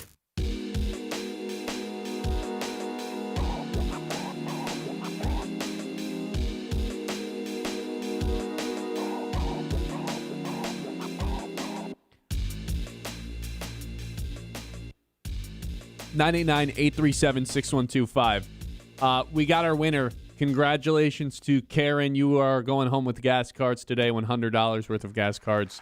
Thanks to the Forward Convenient Stores, the Forward Corporation, and then, of course, thanks to Garber Chevrolet, who makes Big Win Wednesday possible every week. 2 weeks from now, we're going to give away Tigers tickets to their game against the Dodgers, in which Tarek Skubal could be pitching, so that's 2 weeks from today. A week from today, we're going to be giving a round of golf away, courtesy of Sandy Ridge. What? During the break, I was just like, okay, if I really think Jahmyr Gibbs is going to have this Hall of Fame type of season, like, let me just go take a peek at like Barry Sanders' best season ever. What does that look like? You want to take a wild stab as to how many scrimmage yards this guy had in 1997? Ooh. I mean, he had a 2K season. He's had multiple 2K seasons. Yeah, so, I don't know, 2,100? 2,300. Yeah. Ridiculous. The funny thing about this season, in which he won MVP, Barry Sanders only had 14 total touchdowns that year. That's not like crazy. Like Gibbs will get 14 touchdowns this year, right? As long as he's healthy. I don't really think Gibbs won't achieve just that number. rushing, you're saying? No, I mean scrimmage, but I would imagine almost all of these were. I mean, yeah, of the 14, 11 of them were rushing touchdowns. And I'm talking total touchdowns. He only had 14 the year he won MVP, which isn't like an absurd number. Yeah. I mean, it's like not at all. No, but the 2,300 yards is. I mean, Well, he was yeah, averaging that was- 128 yards a game. That was his lone 2K season on the ground. Yeah, so I mean, just an unbelievable year. So, yeah, maybe I need to take a step backwards and evaluate. I'm just like, I'm just so drunk off the Kool-Aid Yeah. going into this reference, season. like that was the year he won the MVP of the league. Yeah. Can Gibbs have a better year than Barry Sanders' MVP season? No. Right. I'm just so drunk off the Kool-Aid, Kyle, that I don't even know what's rational and what's not. I believe in this Lions team going into this year, and I think that's a pretty good spot to be. I'm not going to apologize for having like an absurd amount of confidence in them. And if I'm wrong, I'm wrong. But I really do think going into this year, they're going to be closer to that 1 seed than they are a team that missed the playoffs like they were a year ago. I think this is a pretty special season incoming for what the Detroit Lions have coming for them. And a lot of that is to do with the schedule. But look at what happened with the easy schedule team last year. It was the New England Patriots who ended up being the 1 seed and went all the way to the Super Bowl. Then they got totally outmatched. But that's a problem for February. I think the Lions are a better team on paper than that New England Patriots team was heading into this upcoming season. So I do think there's a pretty good chance that this is a 13, 14 win team by the time the season is done. And I'm not going to apologize for thinking that way, just like I'm not going to apologize for thinking Jahmyr Gibbs could have a Hall of Fame type of season. I think 20 touchdowns is on the table. I think 25 touchdowns is on the table. I think first team All-Pro is very much on the table. Offensive Player of the Year. I already have a bet on it. I'm very bullish on what this Lions offense is capable of. And then as for the defense, it's like, yeah, I still think Hutchinson's going to continue to improve. He's third in odds to win Defense Player of the Year for a season. Once Brian Branch comes back, still one of the best safeties in the NFL. Jack Campbell's turned himself into one of the best linebackers in the NFL. The depth on defense isn't the same as it is on offense, and sure, there's always going to be some concerns in the secondary when you're starting Rock Ya-Sin and DJ Reed as your two corners. Hopefully those guys can have good seasons, but it is a lot of hoping there, and hope is not a strategy. But there's 3 guys that I do consider like blue-chip guys on the defense still, and then there's, between Amon-Ra and Sewell and Gibbs, 3 more guys I consider blue-chippers on the offensive side of the ball too, and that doesn't even include guys like J-Mo, guys like Sam Laporta, guys like Jared Goff. This should be the number 1 offense in the NFL this year. And I don't think it's all that crazy for me to think that going into this season with the schedule that they play. the upgrades that they made to their offensive line, even though Cade Mays is hurt. I was going to say, who's playing center? Juice Scruggs likely right now. And the fact that I just think Jahmyr Gibbs and Amon-Ra and J-Mo are just going to be better players than they were last year, and they should get a healthier version of Sam Laporta. I'm not going to apologize for thinking that this can be the number one scoring offense in the NFL. I don't think anyone's making you. Good. I'm not going to do it. I refuse. Circling back to the conversation we were having about Jared Goff and whether or not we're all in on, basically trusting Jared Goff as the quarterback for the Lions. And when I say trust, I mean trust to maximize what the offense is capable of. That's what I think they're capable of. I think they're capable of being the number one offense in the NFL. And anything outside of a top 5 offense this season, I think would be a tremendous disappointment. I have all the confidence in the world that Jared Goff can conduct an offense that ends up achieving what we think they can heading into this season. Some people are pushing back, like, what he has to do isn't regular season stuff anymore. It's show up in the playoffs. Sure, I'm not going to tell you you're 100% wrong on that. I will tell you, I think the playoff stuff does get a little bit overblown because of the 4 playoff games he's played in a Lions uniform. I'd say 2.5 to 3 of those have just been really good. And in the 4th game against the Commanders, the defense did him absolutely no favors, and I think he got concussed in that game when Frankie Louvu lit him up after he threw his first interception. No, it wasn't his best game. I'm not going to tell you that it was, because it wasn't. But I am at the point with Goff where I think it's ridiculous to try to be replacing him at this point. I think he's one of the 10 best quarterbacks in the NFL, and he's in that second tier of guys that aren't the true cornerstone pieces, build a statue of them, like Josh. Like, he's not an MVP candidate, and maybe he never will be. But he's in that next group, and I think it'd be pretty hard-pressed to find a better quarterback than Jared Goff. So looking ahead, Lions' future, as far down the road as I can see, Jared Goff is the quarterback for this team. Yeah, I mean, they don't really have any other options other than that, especially in today's landscape of the NFL. It's just difficult to find a replace. I mean, it's always been that way, to find a replacement at quarterback, and there's no need to even have that conversation because no one wants them to replace Jared Goff. It's just about whether or not they're actually going to be able to get it done with him as the quarterback. And you brought up the cap hit stuff. It feels like this season is their best chance. We don't believe that there's a window for the Lions when you have a good GM that is yet to prove that he can't pay everyone and has a pretty good track record of drafting players. Obviously, the 2024 class is the one blemish on that. But other than that, he's been very good at drafting. And so, yeah, there's not a window, but at the same time, it's like, okay, the Gibbs deal we just got, which the numbers are pretty favorable once again on that. The back end of it looks pretty rough, but the first several years are going to be fine. But that cap hit for Goff being as big of a change as it is from this year to next year is alarming. I mean, it certainly is. Nearly a 20% cap percentage going to the quarterback that isn't the MVP, that isn't Mahomes, it isn't Josh Allen. Like, it definitely is tough. You know what we really need? We need real football games to actually start. No more hypotheticals, what we think can happen with the Detroit Lions. We just need real football games to start to actually have some Got one conversations. tomorrow? Yeah. It doesn't Is sound that a like real football game? I don't think so. I think my stance on preseason is if you have a first or second year head coach or a rookie quarterback and you're an ascending team. Like, if I was a Titans fan, cool, I'm excited for preseason. If I'm a Raiders fan, I'm excited for preseason. I'm, a Giants fan, sure, I'm excited. The Lions aren't playing anybody tomorrow other than Blake Miller. And I'm not going to sit there and hone in on Blake Miller blocking. That I might do. Now, the Bengals are playing their guys, which is just hilarious. Joe Burrow, Jamar Chase, they're all playing. So at least the Lions, like, backups will get to go against first-team guys. And they're only favored by reps, one? I guess. I mean, they're probably only going to be out there for a drive or two, but... Yeah, I think there is some value in just having guys go through the process. Like, just treat it like, now the Bengals are favored by 6.5. Oh. Yeah, I don't know. I don't really think there's a ton of value in a preseason like the Chiefs, Lions, Bills. What are you gaining from preseason when your goal in the year is to go to a Super Bowl? You know, if that's not your goal going into the year, I think preseason for a fan has some value to it. It's nice to go to a game in Ford Field because the tickets are affordable. You get to sit really close because they're affordable seats. Yeah. But once your team is in to a Super Bowl, preseason game, neither have I. Yeah, I have no desire to. Once you are in Super Bowl contention, it just loses its meaning. But am I excited to watch Nick Whiteside try to earn that spot on the roster after a dominant camp? You betcha I am. If the team was bad, I think, now the team has real expectation. I don't know how hard I am examining that whole situation. Yeah. We'll see. 989-837-6125. We will take a trip around the league when we come back here on The Ben Bosscher Show. The Ben Bosscher Show, built by Bresky Siding and Building Repair on 100.9 The Mid.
Bresky Siding and Building Repair on 100.9 The Mid.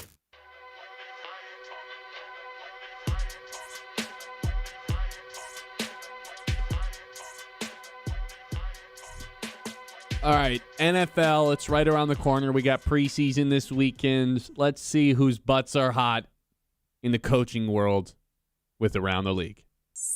It's time to zoom out and go around the league. The hot seat rankings, Kyle. I labeled this 1 to 5. This is how I scored it. 1 being the coach is totally safe. 2 being the seat is warm. 3 being the seat is hot. 4 is you're on the hot seat. And 5 is you are cooked. Your butt is cooked already. Fried. I went through every division. We'll start with the NFC North. A relatively safe division. I had KOC a 1, Ben Johnson a 1, Dan Campbell a 1. No issues with those coaches. I don't think there's anything that could happen this year to be fired. Matt LaFleur. I had as a 3. Really? A 3? But, like, I don't want him to be fired. He's so easy to beat. So hateable. 3 and 6 in the playoffs. Is this like a Sean McDermott situation where it's like, yeah, he gets us there more often than not, but there's just kind of something missing with Matt LaFleur, and we don't think this guy's going to actually be able to get us over the hump? Because doesn't it feel like this team just has a high floor every year, but yeah, no one, like, people throw Super one takes Bowl them around, and I'm like, seriously in they're the not, playoffs. yeah, they're not going to win a Super Bowl with Matt LaFleur and Jordan Love. I would give him a 2. I do think that it is higher than the rest. Maybe O'Connell, like if the Vikings have a really bad year after replacing QB, like he wouldn't be fired, but maybe there would be a little bit of like, really? Like this was supposed to be a bounce back year. Maybe he's at 2. But I think LaFleur is at 2. I just would be very surprised if he got fired. They would have to have a bad year. Yeah. Which I don't really think they're capable of having. Does missing the playoffs count as a bad year? It counts a bad year. I don't know if it counts a bad year. Okay. If they Makes go sense. like 7-10 or worse, that's a bad year. So in total, this division has a score of 6 for me. Yeah, extremely safe. The NFC East. Brian Schottenheimer I have as a 1. I don't think Really? The Cowboys coach, I don't think could ever be a 1. fair. I think they automatically, just from being the Dallas Cowboys coach, are a 2 at worst. I think the approval rating for Schottenheimer after year 1 is pretty high right now. Even though they weren't very good, Schottenheimer also, there was not a lot of expectation because he was just like, a guy. oh, we'll just hire this guy as the coach. Yeah. It's like, who is this guy? I think Dallas is going to be pretty I kinda good this like year. him, though. And I think that probably factors into it with me. I have Sirianni as a 2. This is the guy who I think is just a constant 2. Like, it can't go lower than Yeah. a 2, and it never really And it goes feels higher like than most a 2. of the time it's a 3 unless they win the Super Bowl. And even when they win the Super Bowl, it's like, fine, you're just a 2 now. Yeah. It's like, what, I just won the Super Bowl. Like, Why would I'm going to be fired? Yeah, but like, if you lose game 1 next season, like, we might fire you. It feels like Nick Sirianni at any point, if the team loses like 3 games in a row, will just be let go. I know. Which probably won't actually happen. I would put him at like a 3. I have Dan Quinn at a 3. He's 55 years old. He's coming off a 5-12 year, and they're over/under this season at 7.5. Yeah. And he's a defensive coach, and get this, the last 2 seasons, he's went from 18th ranked defense to 27th ranked defense last year. That just can't happen again, and if it does, I think he's gone. That's what I was going to say. This team made changes at offensive play calling the last 2 seasons, whereas Dan Quinn is in charge of the defense, and they have been putrid defensively. I thought that maybe he could have been fired after last season even. You could blame it on the injuries for the team or whatever. Yeah, a 3 or 4 for Quinn. I think if they have a bad year this year, like he was in contention when Coach of the Year a couple years ago, but it's just it might not be the right situation. It's a 55-year-old defensive coach when you have a young ascending quarterback. You probably just want a young-minded offensive coach. And they have David Blau now as the OC, who might be the ascending young head coach. Where did Cliff Kingsbury go? Baltimore? Does that sound right? that sounds right. I have Harbaugh as a 1, by the way. So Yeah. in total, this division gets a 7. The NFC South. Oh, no. Cliff Kingsbury went to the Rams. Oh, lovely. Yeah. The NFC South I have is a relatively safe division, with the exception of one coach. I have Canals as a 1 with the Carolina. I have Stefanski as a 1 heading into year 1 with Atlanta. And I have Kellen Moore as a 1 as well. What if one of those teams wins 3 games? You can't win 3 games when you're constantly beating up on each other, Kyle. Everyone says the NFC That's a South good stinks, point. but guess what? They'll all end up with 7 wins. All of them. Every year. It's like the AL Central. I have Todd Bowles as a 4. He's one of 2 coaches with a 4 or higher score. They made it seem like he was going to get fired last year. I know. The defense has regressed 3 straight seasons, and he's 1-3 in the playoffs. He's one of the older coaches too. Yeah. I don't know, man. If they're been there a unwilling to, while. if they're unwilling to commit to Baker Mayfield, I don't know why they'd be willing to commit to Todd Bowles. It seems like that just might be a rip the Band-Aid off of everything. Yeah. Rip everything different. By the way, I already saw someone make the take that the Steelers will go get Baker Mayfield. That will be the future quarterback of the Steelers. I don't hate that. I so see it. I agree with it 100%. It's okay, fine, we'll address quarterback and go get the 14th best quarterback in the NFL. Yeah, instead of going to draft one. But Baker would be a lot better than what they've had. Yeah, he'd be the best quarterback since Big Ben. NFC West, this is the safest. Actually, this is the second safest division I have. I have McVay as a 1, McDonald as a 1, LaFleur as a 1. Although, can we make McDonald and McVay's zeros? Zeros, yeah, sure. Because them being the same as Canales and Kellen Moore feels a little weird. LaFleur's a 1, but there has been more instances of first-year head coaches being fired. Nah, I do not think he's a 1. Should he be a 2? He should be a 2. He was the last hired head coach out of the group. I'll change it. Very similar to once we get to Todd Monken, another guy that just kind of felt like they hired him just because they waited super long to hire a coach. Oh, we'll go with this guy. And their team's probably going to suck. And like you said, we've seen the first-year guys just get fired. Yeah, Frank Reich, anyone the Raiders have hired. Especially because they're likely going to be drafting a quarterback next year. And a lot of teams like to do the new coach, new quarterback thing. I'll move LaFleur to a 2. And then I have Shanahan as a 2 as well, but I don't think he'd be fired. I think there is a world. If they did it after what happened to him. Is there a world where he gets traded? Traded? The rare coach trade? Sean Payton got traded. But even that one wasn't even a real trade. It was just he stepped away from the team, and yet he was still under contract. Going from team to team, year to year like that, like Doc Rivers did, oh, that'd be crazy. McVay is a guy, though, that other teams...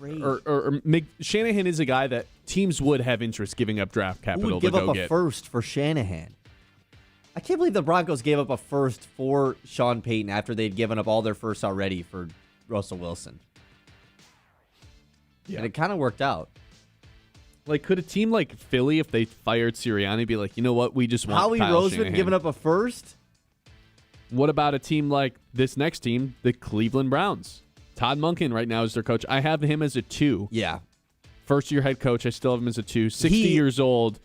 He feels like the most. We didn't really like the guys that were available.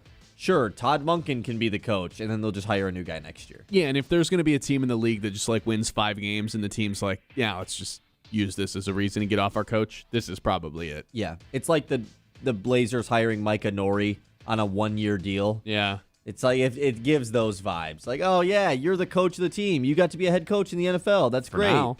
Yeah, for you. For now, yeah. I have McCarthy as a 2 for the Steelers.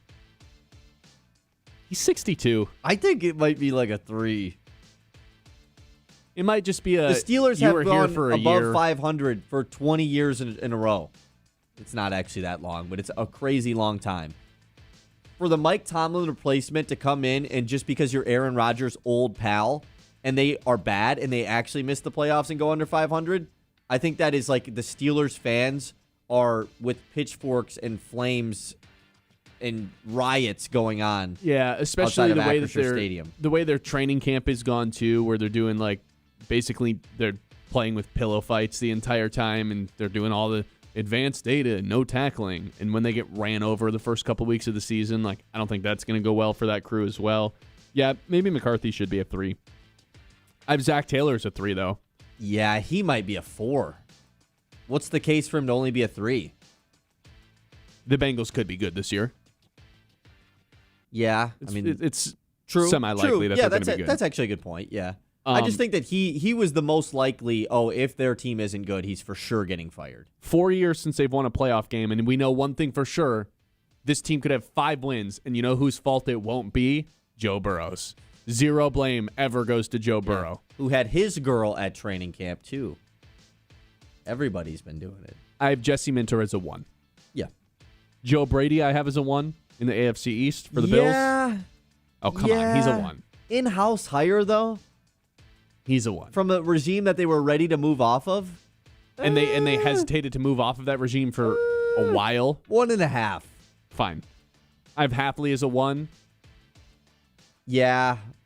But if Miami goes 1-16, then there anything's certainly on will the be table. conversations. Vrabel I have as a 2.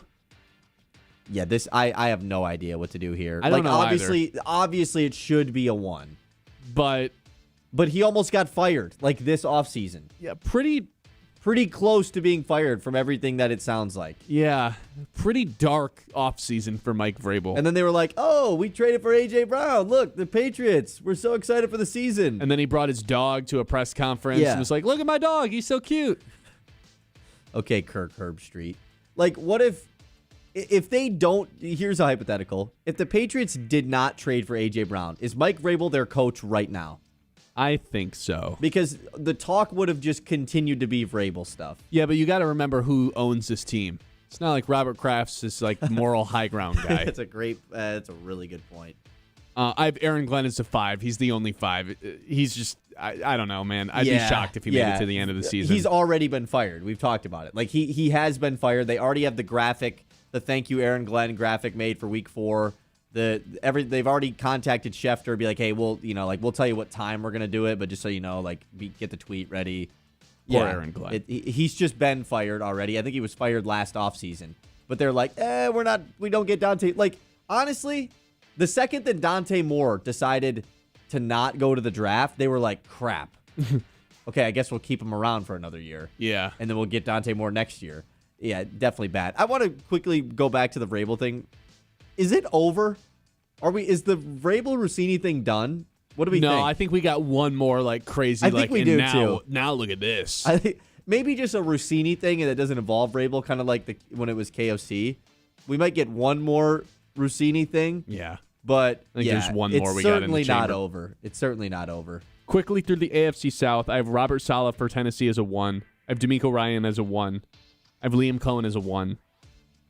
I have Shane Steichen as a 2. Just new owner syndrome. True, I didn't think about that. Seems like kind of been there longer than you realize now at this point. Seems like the new Irsay. This is year 5 for Steichen, isn't it? He's been there a minute. He's been there a minute. And him and Gannon were hired together. Yeah. And if they disappoint in any way, this new owner, the Irsay's daughter, just has kind of been moving with irrational confidence since she took over for her father, trading away 2 firsts for Sauce Gardner and giving the Daniel Jones contract out. It's just like Alec Pierce is starting the year injured. Yes. Anthony Richardson's still on this team? He is. Who's going to have a better career, Richardson or McCarthy? McCarthy. Really? Yeah.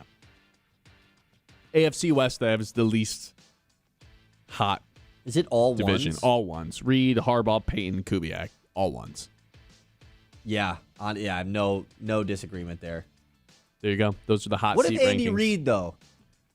Andy Reid will never get fired. What if the Chiefs have a bad year? They might mutually part ways, but he would not get fired. What if the team that won the division 8 years in a row has a bad year? Yeah. What an idiot thing for me to say. They didn't win it last year. Yep. 989-837-6125. This is the Ben Bosscher Show live here on 100.9 The Mitt. Bryce Underwood had some things to say about the game when we return. The Ben Bosscher Show, built by Bresky Siding and Building Repair on 100.9 The Mitt.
Bresky Siding and Building Repair on 100.9 The Mid.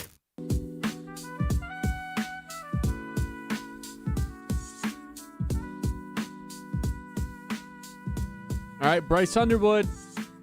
I feel like he's officially the number one guy for, the Detroit guys, the Michigan guys that we talk about, where it's like anything he says is just like, yep, let's go take that and dissect it. He said it's just another game, talking about the Ohio State game. It's just another game, just with guys in a different color. That's how I see it. So Michigan as a whole, whether it's Kyle Whittingham or Bryce Underwood, has just taken this approach of Ohio State is just another game now. My stance on this is I don't care. If you beat Ohio State, guess what? The more, it's just going to be even sweeter. Oh, we beat Ohio State, and we don't even care. It's just another game on the schedule. It's driving them nuts. And if they lose to Ohio State, it's going to blow up back in their faces. Maybe you should have taken that game more seriously. All these quotes from August do not matter. If they beat Ohio State, none of them matter. If they lose to Ohio State, yes, they will come back to haunt this team. But whether or not their approach for Ohio State in August is, well, we're training for that game now, or we're just trying to focus on ourselves and we'll play them when they play them, not one of those things I think is the right way to do it. Not one of the... Now, look, are they downplaying the rivalry? Maybe, a little for the camera? I don't know. Maybe. But I'm not all that concerned with them just focusing on themselves, trying to get better on the day-to-day, to attention to detail, and not just zoomed in on one game way down the line. They got things to take care of, and based on the way the last couple of seasons went, I have no issue with them just kind of staying in their own lane, trying to get better out of every day. They'll worry about Ohio State when they get to Ohio State. And the students, the team, the players, they will feel how big of a rivalry it is from the student body that week, online that week. I don't think they have to worry about Coach Witt hyping them up for that Ohio State game by any means. I think this is a fundamental issue that goes all the way back to what we've discussed earlier this week, the current state of college football. Mm-hmm. Rivalries are just getting worse. No Michigan or Ohio State player would have ever said this 5 years ago, 10 years ago, 20 years ago, 50 years ago. But all because the game doesn't matter as much now. You've got the starting quarterback of the team and the coach both being like, yeah, it's whatever. Who cares? It's just another team. As long as we go 9-3, it doesn't matter if we lose to these guys or not. We'll be in the 2014 playoff. Are you kidding me? This is the biggest rivalry in sports. What are we talking about? It's just another game. I don't understand the approach here either from Bryce and Whittingham. If this is a tactical thing to be because I get why Bryce said it, because he's implementing what his coach said. Yeah, you want to do that. You want to be on the same page as your coach. I get that. I'm not blaming Bryce. I just don't get what the stance is of let's downplay this rivalry. I don't think there is a positive to that. So they truly believe it then. Mm-hmm. Whittingham and them truly are yeah, it's just another game. Look, we got to play Indiana too. We got to play Oregon too. We got all these other good teams on our schedule. Yeah, I get that. Those teams aren't the part of the biggest rivalry there is. It's the game. And I think this just goes all the way back to you can lose the game, and it doesn't matter. Mm-hmm. Michigan could lose that game and Indiana and Oregon. And hell, they might still get in, all because a couple dudes in a room are yeah, but that game they played in week 2, their strength of schedules and their numbers were just slightly better than the others. That Penn State win's looking pretty good now. It just goes it goes back to what we've been discussing this week with the college football playoff. The rivalries are getting worse because everything is getting worse. Mm-hmm. The fact that game doesn't mean as much as it does, and you can sit here and say, oh, it of course still means something. Yeah, it means something. Michigan and Ohio State could play 3 times in a season. That is totally on the table to happen. Mm-hmm. They could go into that game as 2 of the top 5 ranked teams in the country. Oh, darn, one of them loses. Oh, guess what? They're playing again in the Big Ten championship game. Huh? That shouldn't happen. Oh, guess what? They're playing a 3rd time rubber match in the semifinals of the college football playoff. Would that be cool? Sure, but it takes away from the game. Yeah. It takes away from the rivalry. You've got the head coach of the team being I don't really care about the rivalry. The fact that you could go into week 10, a week 10 matchup, and already basically have a playoff spot clinched, that's the road we're going down. when they are going to have a 2014 playoff next year. I don't think that's up for debate anymore. I think it's just happening.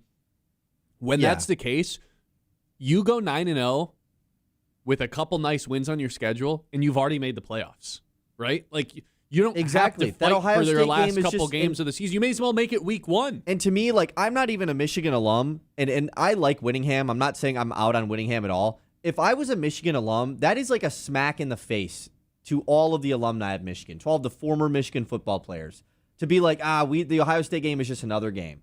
No, it's not. Like, it just isn't. You can't say that.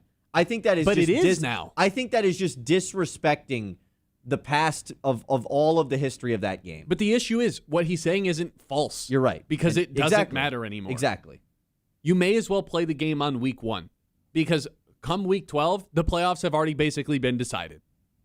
If both teams are 10-0, they'll get into the playoffs. It's college football for you. 989-837-6125. This is the Ben Bosscher Show live here on 100.9 The Mitt. More on the Tigers win when we come back. The Ben Bosscher Show, built by Bresky Siding and Building Repair on 100.9 The Mitt.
Lazy Electric Studios.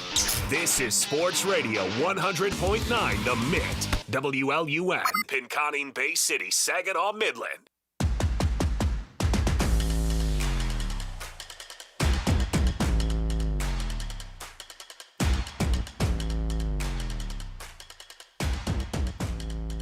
Tigers stay hot. They've won 8 of the last 10 games that they've played over that stretch.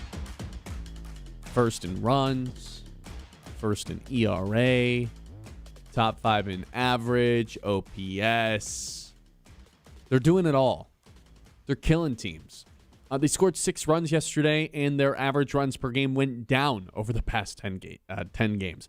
It's ridiculous stuff that they're doing right now, and for them to finally beat that Guardians team was such a good feeling. Now, it came with the scare at the very end with Kenley Jansen. Started to let some runners on, and he got out of it. Look, he got out of it at the end of the day. Does he deserve credit for getting the save? You know what? We said earlier, it's like, hey, one person volunteered to drive you to Detroit, 2-hour drive, and there was like a couple moments where you thought you were going to die, but guess what? You made it there and nobody actually died. So thanks for driving, I guess. Didn't love what you did when you made me poop my pants a little bit when we thought we were going to T-bone incoming traffic, but you know what? We didn't, and we made it there. Thank you, Kenley Jansen. It was really Spencer Torkelson that shined bright yesterday, though, because he sends Riley Green from first to home with a double. He's now hitting over 300 since the All-Star break. McGonagall's got 3 RBI on the day from the leadoff spot, so a lot of credit has to go to Clark, Baez, McKinstry. McKinstry's playing as well as he has all year in the past month or so. Baez hitting 284 on the season. Clark has, of course, hit the ground running. He had a hit yesterday as well. All 3 of the guys in the 7, 8, 9 holes scored a run yesterday. Dingler's making plays from behind the dish, throwing guys out at second base to Baez. Baez is stealing third. Overall, just a really productive day. It's nice to finally pick up a win against Cleveland because you were 0-5 against them going into this season. Riley Green gets pulled from the game with a hamstring injury after getting hit by a pitch. He stayed in the game, scored a run, so plus there. I don't think it's a long-term thing. Let's hope not. He's a guy who really needs to have a good series against Cleveland, just to kind of right the mojo with the funk that's coming off of him with most of his career against Cleveland. But overall, just a brilliant game from the Tigers. A team win is what A.J. Hinch called it after the game in the press conference, and I couldn't agree more. The offense was there. You had a whole bunch of pitchers give you an inning or two. Drew Anderson started the game, had 4 innings pitched, only gave up 1 run, so he ended up having a really good outing too. Wazupak, I can never say his last name. What is it? Wagaspak picked up the win yesterday. Will Vest was the only guy who was like, that wasn't great. But just a team win in general with Kenley Jansen being the one to close it. Yeah, Finnegan was in there as well. Yes, that's who I meant. Finnegan made some nice defensive plays. McKinstry at third, Baez at short. Just a really good team win in general. I agree with A.J. Hinch. And now the fact that they are within striking distance and could be in a playoff spot as of tonight, a half game out from the wild card spot, you're starting to feel really good about this Tigers team and their chances to make the playoffs. Yeah, a walk-off win always feels great. A win where, you have a certain guy that goes off and hits 3 home runs and has an incredible individual performance feels great. Your starting pitcher goes 8 innings, 2 hits, scoreless, 10 Ks. That feels great. I would argue the way they won last night felt the best. What, with Drew Anderson on the mound? Just with like everything you just mentioned. Yeah. A team win. It was not the superstars. It was not a big time moment in this game that was like, oh, this shifted the game. No, it was like the Tigers are better than the Guardians. Yeah. That's what last night's win felt like. They're better because even the random guys were better than the Guardians. And that's a team that the Tigers have not been able to answer that question because we leave every series against Cleveland being like, how did we get swept? We're better than that team. Like, that team stinks. Look at their lineup. Look at their rotation. Look at their numbers. Look at their record. Look at everything. How is that team any good? And it wasn't just one simple big inning where the Tigers exploded for 5 runs. They just kept scoring and kept adding on and ended up getting 6. And every pitcher that came in did their job. Like, yes, they gave up 4 runs at the end of the day, but every pitcher that came in did what they needed to do, right? No one let the Tigers down. The bullpen still stinks. Like, I'm not gonna like sit here and be like, oh, the bullpen rocks. Like, it's still it's the Achilles heel. I squint my eyes like I'm in a horror movie every time any one of them is out there. Like, there's not a single guy I trust still, which is obviously very concerning.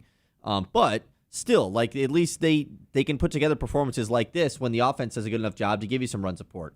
Okay, we can afford a Kyle Finnegan run give up. We can afford a Drew Summers to come in and maybe almost like destroy the game. Like, those things can be afforded when the offense has been playing the way that it has. And so yesterday's win just felt good because it was a very simple, hey, Detroit is playing better baseball than Cleveland because they are better at baseball than Cleveland is. And you finally beat that team in a normal way. It didn't take some weird magical thing. You just beat them because you're better. Even on the flip side of things, the Guardians can't just be like, oh, if it wasn't for that one stupid inning, we would have won that game. No, we were just, over the course of 9 innings, proved that the Tigers were a more productive baseball team than the Guardians were. And that was a really good feeling, especially knowing, like, as I told the audience, Kyle, yesterday, this is going to come down to the 9th inning, and Cleveland's going to make a run at this thing. And the bases are and they're going to start to get on base in weird ways. And Kenley Jansen couldn't throw a cutter in the zone. Every single one of them was at, like, head-high level, kept getting runners on. But when he finally got out of it, I did a huge fist bump. It just felt like the best win of the entire season. And I know we've said that a couple of times. But, now we're in a stretch where we're playing pre-playoff baseball. All of these series matter in a tremendous way, ways that shift the entire course of the season. This series against Cleveland, this series against the White Sox this upcoming weekend, this homestand in general is going to shift the Tigers' entire season. And for them, it could be positive or negative. Correct. And to get off in that good start is great. That's exactly what I was just going to say. Yeah. To start out the homestand with a win makes you feel excellent. Now you just have to win three of the next 5 games. That's the way you should be looking at this. Win 3 of the next 5 games, and all of a sudden you're going to be in a driver's seat to make a playoff spot. Yeah, I mean, you come out of this stretch, 4-6 or whatever, or 4-2 in the 6 games, or whatever we talked about. And hell, maybe you sweep one of these teams, and then you take 2 of 3. You go 5-1. Like, we're going to stop using the could word. We're going to stop using the can word with the Tigers. Oh, they could come back out of this. They can keep doing this if they're playing this well. They have. They just will be. They just will be in first place. They will be above 500, which has taken them so long to get back to. Like, this slow clawing back to get back into any sort of real contention instead of hope has taken forever, but they have done it, and they could actually complete it this weekend. I know there's still a month and a half left in the regular season after this weekend is over, but still, like, they would have gotten to the point where, okay, there's no more us being dumb, hopeful fans of wanting them to come back, right? Mm-hmm. They just literally have. And I know, like, they win tonight, and all of a sudden they climb out of the under 500 hole, where at one point they were, 14 games below 500. To climb out of that is, like, kind of a victory lap of its own. It 100% is. It's a feel-good story that you finally roll out of the hole, and you almost feel like there's this entire weight lifted off your shoulder. At the end of the day, they're 500. There's still work to do. But since June 1st, they've had a 600 win percentage. This ball club is a better than 500 team, even though with a win tonight, they are simply only 500. They were 16 games below 500 on May the 31st after that terrible stretch in May. Do you want to know the last time they were 500? April? May 4th. It was that series that Scooble went down in that against Boston. Yeah. That was the last time. May the 4th be with you, actually, was the last time. Wow. And now it's potentially August the 12th be with you. And the 4th is back with us. But now the 12th is with us. Yeah. Correct. Now the 12th is with us. A loss today would make tomorrow the biggest game of the season. Yeah. A win today would do what, like, the college football rivalry thing, somewhat devalue the next game because you already won the series. Oh, I'd be fine with that. I'd be fine if the rivalry was devalued a little bit if Framber Valdez kept up his good streak today, which would be huge because his last 3 starts have been really good. Yeah, just no blow-up start today. I like when Framber shows a little bit of emotion, dares some guys to step back a little bit. I think he's the one guy I actually don't want him to show any emotion. He doesn't really show emotion, though. He shows it by throwing at you. Yeah, but he doesn't have like a lot of social cues or body language or facial expressions.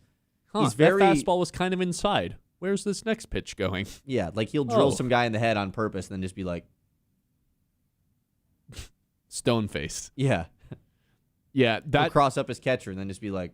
I like that we have a don't mess with us pitcher. I do. I think it's valuable. I think you saw that against Seattle when they didn't start Cal Raleigh or Josh Naylor because Framber was on the mound and they don't trust those guys to not get into it. I think there's some value in that. Today is not a day for that guy to show up. They need a cool, calm, collected. But like any day, is there a day for that guy to show up anymore? They need him to just be good. Like if he was good, then I'd be cool with it. But he needs to get back to being good, which he's on his way there right now. In a series clinching victory, if he goes off, and no, I didn't just talk to Siri, my phone. God, series, that would be huge for Framber. It was kind of tough that how much bullpen arms they used yesterday. That might come back to hit him today. We need Fromber to go like 6 innings. Yeah. So Fromber going 6 innings today would go Totally a really long doable. way. Yeah. I'm excited. It's still hate week.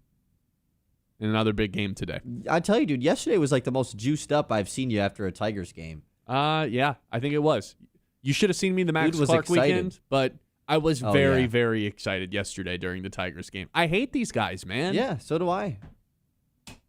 So to finally pick up a win, now you're 1-5 against Cleveland this year, which still stinks, but Yeah. you're winning the games that matter if you can win these. Like, next two. honestly, we hate Cleveland way more than Kyle Whittingham hates Ohio State. For sure. Like, without by, a doubt by about 10 it. times. That's messed up. That's wrong. Infinitely more. Yeah. Because Kyle Whittingham said he doesn't hate Ohio State, and we hate Cleveland even a little bit, which means we like Yeah, we hate exactly. Cleveland an infinite I might more. hate the White Sox more, and I don't even really hate them. I honestly feel bad for them most of the time. Yeah, it's I feel bad for their fans 100%.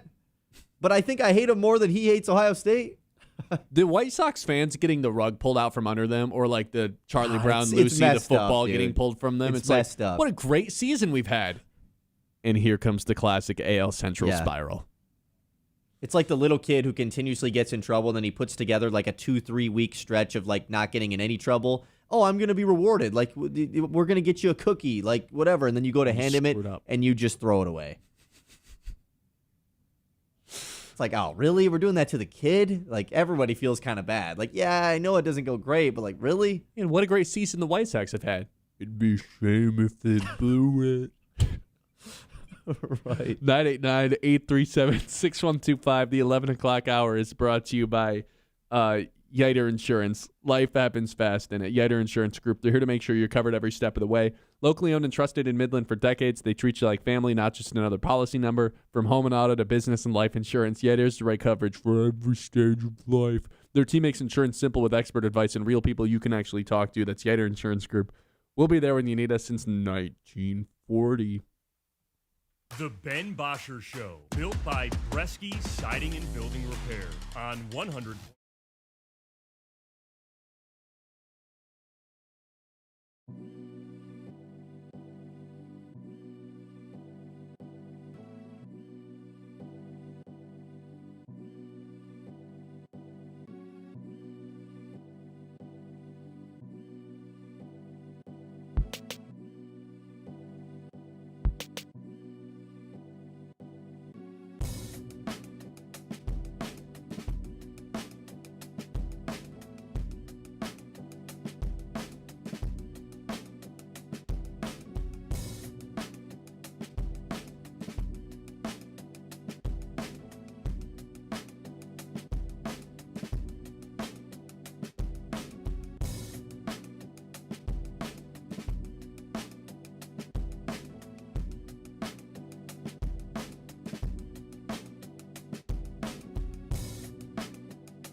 Siding and Building Repair on 100.9 The Mid.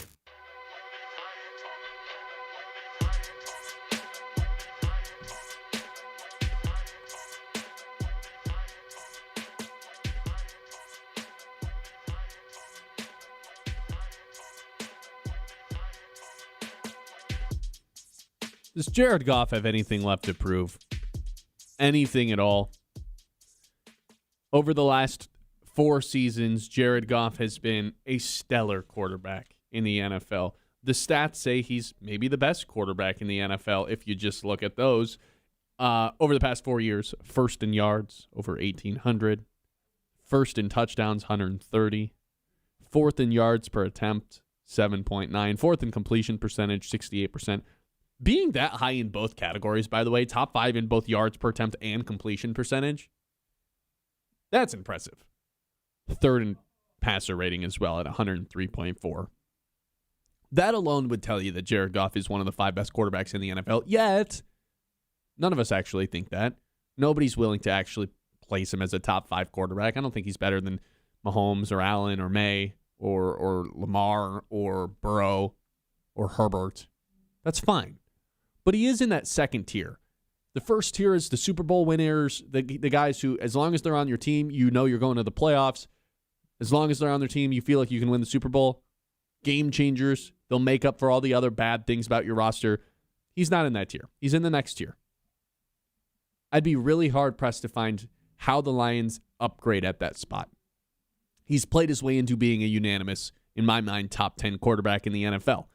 I think he can maximize the potential of any offense that he's in, but you have to put good pieces around him. We know that. That's why the Lions have done such a good job of paying Jahmyr Gibbs and Amon-Ra and J-Mo and not letting those guys leave at any stage. That's why Sam Laporta is here. That's why they've invested so much into their weapons. That's why they invested so much into their offensive line this past offseason to fix what happened last year where Jared Goff got sacked a career-high 38 times. He's been able to stay healthy. Even when his numbers take a dip when he's pressured. So do every quarterback in the NFL's. I think Jared Goff is now good enough to where there is no plans to replace him at any time. That should go without saying. You will not find a quarterback better than Jared Goff than the Lions can go replace. The only knock on him is that the Lions have not been to a Super Bowl with him, so it's pretty easy for some people to just be like, well, they're never going to win the big thing with Jared Goff. Look what happened to the Rams. All right, man. He's a better quarterback than he was when he was with LA. That's just plain and simple. And also, keep up that same energy with other guys who have never been, haven't even made a Super Bowl, even though Goff has. Because it's easy for me to just see here, well, you can't win a Super Bowl with Josh Allen. He's never won one. And until he does, I'm just going to believe it. Okay, it's like such an arbitrary thing to hang on to. Because odds are you're going to be right. Like, it's just more likely than not the Lions won't win a Super Bowl. So you're just probably going to be right, which is a frustrating thing to have to argue. But I do think that Jared Goff has just played his way into me believing that the Lions can win a Super Bowl with him. I think the playoffs and his lack of success there has been a little bit overblown. Against Washington, I thought he was concussed, and the defense also gave up 45 points. Yes, I'm aware he threw the 3 interceptions and had a fumble. I'm not telling you it wasn't his best game, but even if you want to call it a bad game, which it probably is, the other 3 games that the Lions have played in the Super Bowl or in the playoffs with Jared Goff, he's played pretty good. San Francisco played great. Not the reason they lost. The Bucs played great. Not the reason one of the reasons they won. Against the Rams, played great. One of the reasons they won. He's been good in the playoffs. It's just they've been outclassed and lost the 49ers game and still can't really figure out how. They couldn't get a stop. Couldn't get off the field against the Commanders every third down. Every fourth down. I mean, the Commanders went 3 for 4 on fourth down in that game. I don't really think there's all that much left to prove for Jared Goff. And as far as I can see down into the future, down the road of the Detroit Lions, Jared Goff is the quarterback of this team. And I feel pretty good about it.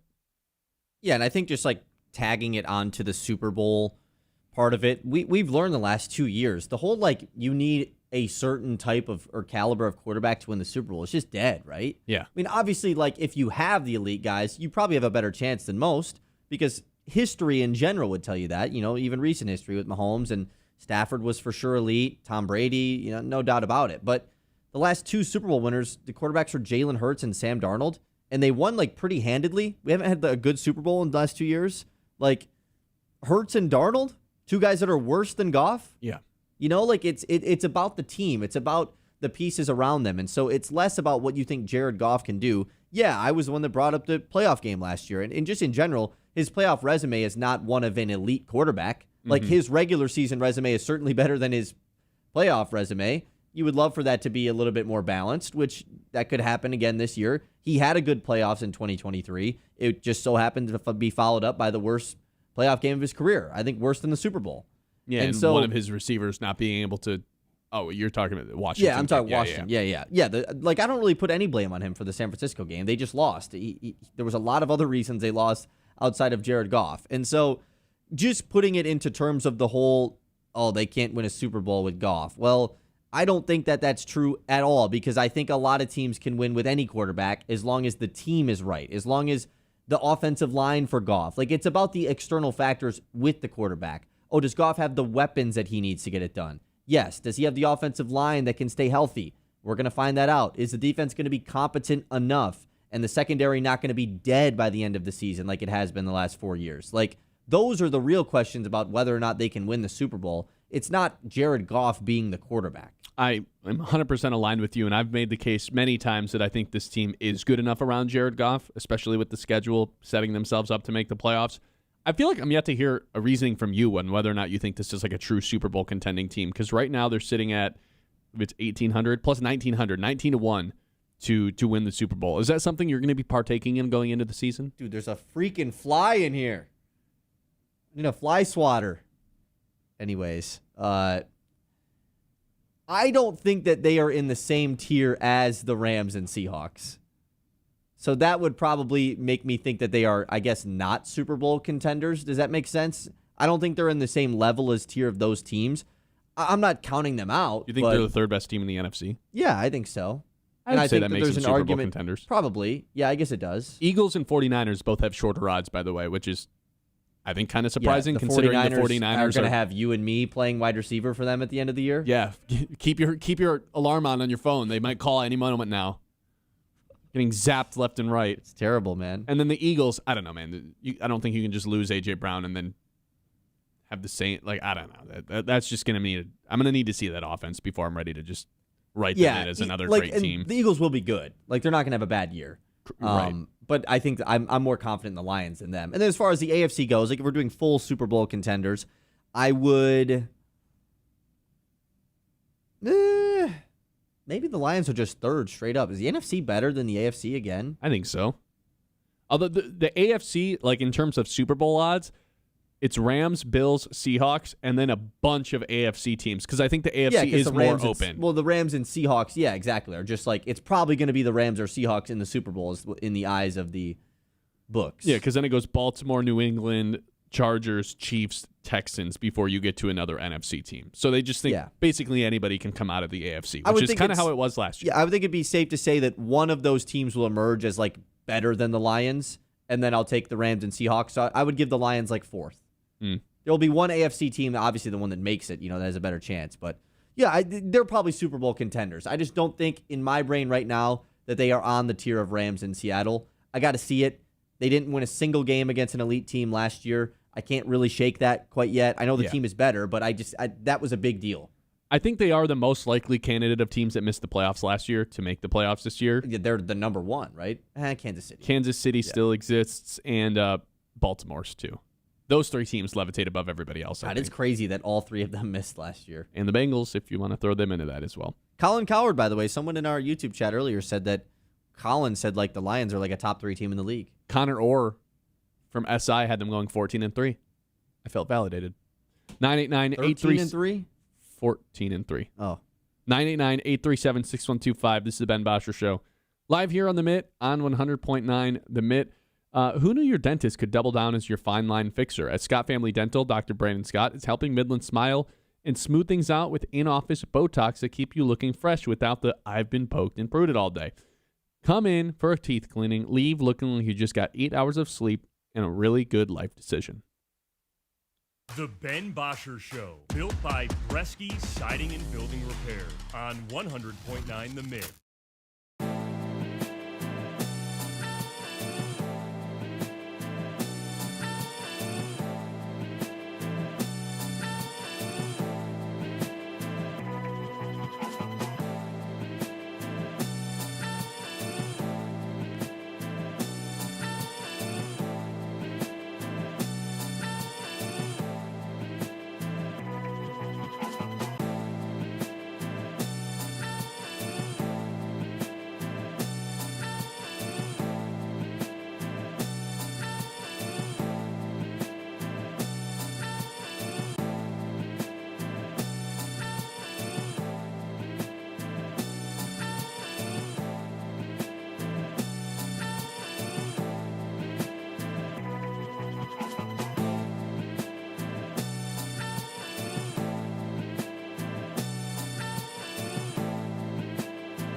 Siding and Building Repair on 100.9 The Mid.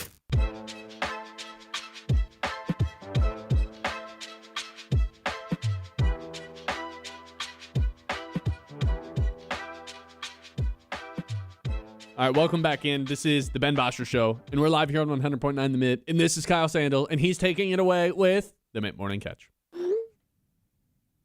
Get it? Because The Mitt's Morning Catch. Mitt catches things. We're just like catching the news. I always wondered why it was called that. Because like we're the Mitt, we're 100.9 The Mitt, and in a mitt in baseball, you catch things in it, and we're like catching all the news. Nothing gets past you, Kyle. And it's still the morning. And it's still the morning, too. That's true. Speaking of guys catching things in their mitts, one guy that won't be doing that today is Riley Green. Taking a look at the Covenant Healthcare Orthopedics and Sports Medicine injury report. Riley Green exiting the Tigers game last night. He took a pitch on like the shin area below the knee and then got looked at. He told him, no, I'm good. I'll stay in the game. Immediately scores from first to home on a torque double. And after he scored, it seemed like a precautionary exit for him. And then we find out after the game that it's actually a hamstring injury. So this had nothing to do with the hit by pitch, which is weird because it was like a vicious hit by pitch. And yeah, hamstring injury. AJ Hinch said he will continue to be evaluated, but he definitely won't be in the lineup tonight. Yeah, I don't love this. Hammy. So something on that run from first to home, yeah. Or they're just calling it a hammy after the hit by the pitch, but I don't really know why that wouldn't just be like lower leg injury, a little bit more discreet. Yeah, we'll see what happens here. This could be pretty bad. Like a hamstring injury is obviously not something you want to come back from before you're like 100% healthy. Yeah. Otherwise, you're going to carry Carpenter this thing up and your hamstring's just going to continue to be hurt I just the hope rest of this the is season. not an IL stint for Riley, though. No, that would be the worst time to lose him. Really hope this is just a day-to-day thing. We'll find out some more information before the game tonight, obviously. Yeah. From AJ Hinch. More Tigers news. We have a good amount of just injury news to talk about. Wenzel Perez is being taken off of his rehab assignment due to ongoing vision issues and light sensitivity. So remember, Wenzel Perez went on the injured list because of an eye injury, and apparently is just he had a couple of starts at AAA. They did not go well, and he is being taken off of his rehab assignment. Him and Kerry Carpenter were both spotted pregame yesterday playing catch at Comerica Park. So we'll see if Kerry rejoins the team anytime soon. But yeah, Wenzel Perez, I don't know, probably just doesn't rejoin this team at all this year. No, probably not. Maybe a September call-up edition, but no, that wouldn't make sense. So yeah, I don't know. Tough. I can't say I'm going to miss him, though. He had a pretty atrocious season. Yeah, but it's definitely the eye injury stuff. That sucks for him. Is that like the worst type of injury to have? Because it's like you feel not even good. An injury. Yeah, you're like doing everything regularly. You just can't see. Yeah. Right. I mean, that's just messed up. It's not like you just throw on some glasses. Jake Rogers gets DFA'd by the Red Sox yesterday. It's a tough one. Got traded from the Tigers to the Orioles, then got traded from the Orioles to the Red Sox, and now DFA'd by Boston. Bro's just living all over the place. That sucks, all over man. the East. That's tough. Yeah. I bet you somebody picks him up. I figured he would be just a backup catcher for a team throughout the rest of this postseason. But I guess not. We'll see if his time in the Major League Baseball is done. But unfortunate news for Rake Rogers. Injury news that is unfortunate for Bears fans.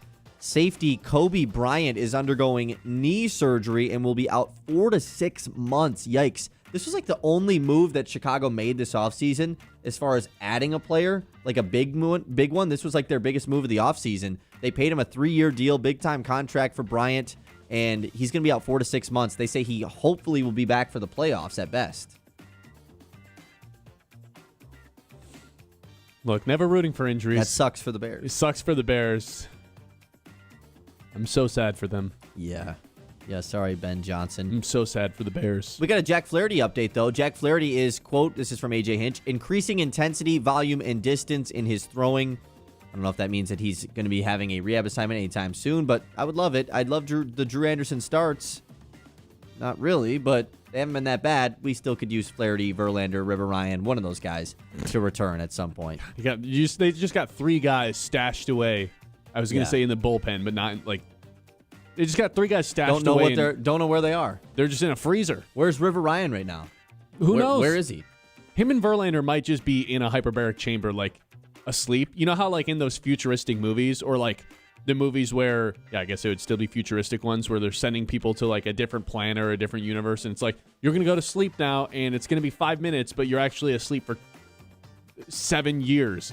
Maybe Right. that's what they've done with Justin Verlander and River Ryan. They're just asleep and they'll wake them up when it's ready. Yeah, you'll wake up on August 27th. They're in a self-induced coma. Yeah, pretty tough. Last thing of injury news that we have that is involving the Tigers. Left-handed pitcher Cash Mayfield, who was acquired in the Casey Mize trade. We had Jaden Taylor, the voice of the Tin Caps, on a couple weeks ago to tell us about Cash Mayfield. He has been placed on the injured list for the West Michigan Whitecaps. Tough. So Tough. that's tough. Okay, let's do some other news. Actually, I have one more injury thing that doesn't involve any Detroit team, but it involves a notable player. Puka Nacua left practice walking with a trainer yesterday for the Rams, dealing with minor soreness in his groin. The team is just being cautious, but still, for all of you people who do your early fantasy football drafts, yikes for Puka Nacua. Seems like he'll be fine, but still, a groin injury has been pretty rough on a lot of players, specifically wide receivers in the past couple years in football. So I've always struggled so much with Puka up until last year, where it's like, I don't like the style he plays. It looks like he's trying to run people over. He seeks contact. I just don't want that if I'm a dynasty or a fantasy player. And then last year he was so good where I was like, okay, it just doesn't matter. I'm done saying it. And now he's already getting banged up again. yeah, hopefully he'll be good because I have him in one of my leagues. Dynasty or no? I traded for him in a dynasty league this offseason. Oh, yeah. That's the league we're in together. Yeah. Dan Campbell yesterday speaking on the rookie cornerback Keith Abney. He said, quote, "He's pretty headsy for a rookie. Nickel position's not the easiest. He'll do exactly what you tell him to do. You give him one of the finer details, and man, he does it. He hits landmarks and zone drops. That's always going to give you a chance." Pretty good quote to hear for the rookie Abney, who we probably are going to see at least a little bit this season, more than expected. Yeah, he hasn't jumped up the depth chart here in training camp, but has played Not a like lot Devin White, you know. Not like Devin White, not like Whiteside, Nick Whiteside. Those guys have flew up the depth chart. But Abney's a versatile player. I think he's above Ennis Rakestar right now. Ennis Rakestar's had an awful camp. Yeah, that sucks. The reason why we might see awful is too far. hasn't but been great. it's Yeah. inconsistent. The reason why we might see Keith Abney is because, of course, Terrion Arnold no longer on the Lions. But you know what he is on? Hard Knocks. He was on Hard Knocks last night. The Seattle Seahawks are a team that is covered, and it's not like he was on it. They didn't like have him talk or anything. It was just the clip of them having him for a workout, and it was just him just doing some workouts there at the Seattle training camp. Yeah, and it was either John Snyder or Mike McDonald was like, "What's going on with him? Oh, we're looking into it right now." Like, oh, you are going to be You're now looking into pleasantly it. surprised when you find out what's going on with you're Terrion just now Arnold. looking into it. Okay. Just look up Terrion Arnold, and once you see kidnapping and armed robbery and all those things together, you'll have all your answers. They're just now looking into it. I might pick my favorite team to win the World Cup right now. Let me look into that. Let me look into it. Yeah, something that Let me happened. look into what else is happening in Something that the happened AL months Central. ago. Yeah, weird stuff. A couple more things here in the news, basketball-wise. Cade Cunningham speaking for the first time about the newly acquired John Collins. He said, quote, "He's somebody that I've respected for a long time, having took note of him as a player that I could see myself playing with a long time ago. We're excited. He felt the same way talking about me. We chatted, so both of us are excited to get on the court together." John Collins, when he played with Trae Young, had a best season of his career. Yep. So playing with another big-time dime lob threat guy in Cade, I think is going to be pretty exciting. Yeah, the Pistons do have a mini version of Lob City with Duran and John Collins as the two centers, or as the two bigs. Duran's like the DeAndre Jordan, grabs a ton of rebounds. It's not like he's posterizing people all that much, but he is just a guy who wants to go stuff it with two hands. And then John is the high flyer. I mean, nobody's Blake Griffin. Let's get that straight. But, Of course. DeAndre Jordan even either. Like, that guy could jump out of the gym. Right. But John Collins, a little past his like athletic prime, I would say, but still a guy who can jump out of the gym in Yeah. a lot of ways. So there is a little Lob City threat going on with Cade, who's one of the best lob throwers in the league. Steph Curry, by the way, is still on track to finish his career with the Warriors, GM Mike Dunleavy says. There was a little bit of Steph Curry like buzz a couple months ago. I think people were just kind of throwing it out after they missed out on LeBron.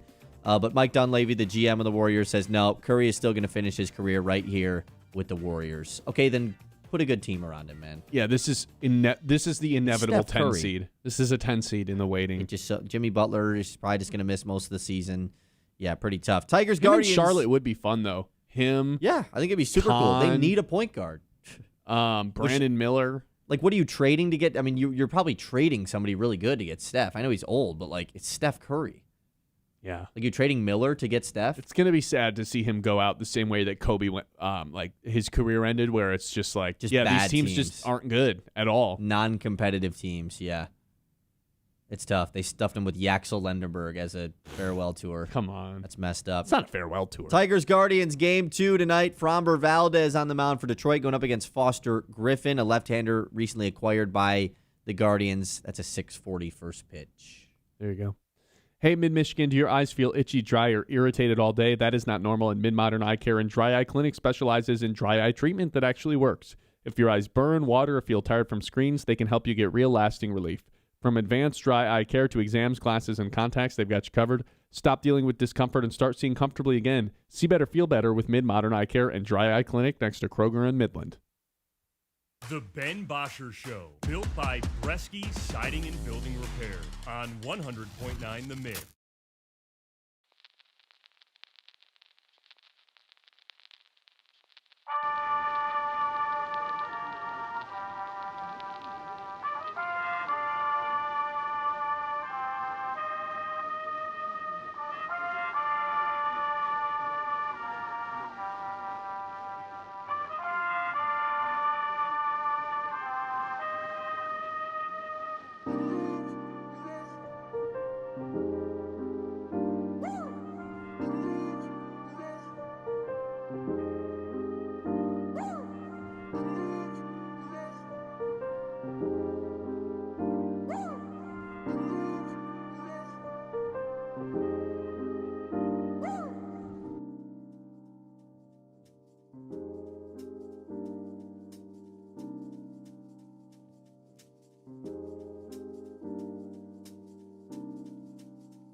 by Bresky Siding and Building Repair on 100.9 The Mid.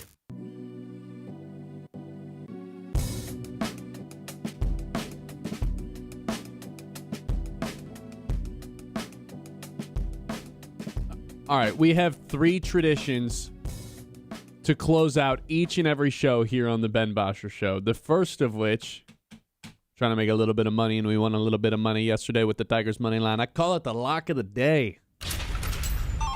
Lock of the day. You better lock it up. No, you lock it up. You lock it up. Lock it up. Lock it up. Tigers money line. Bop. Got it. We are 1 for 2 this week, correct? Yep. But we're down in our actual units because yesterday was minus odds to win. Yeah, right now you're 0.2 units down on the week. You're just about 1 unit down in August. Yeah, 14 units down all time. Thank you.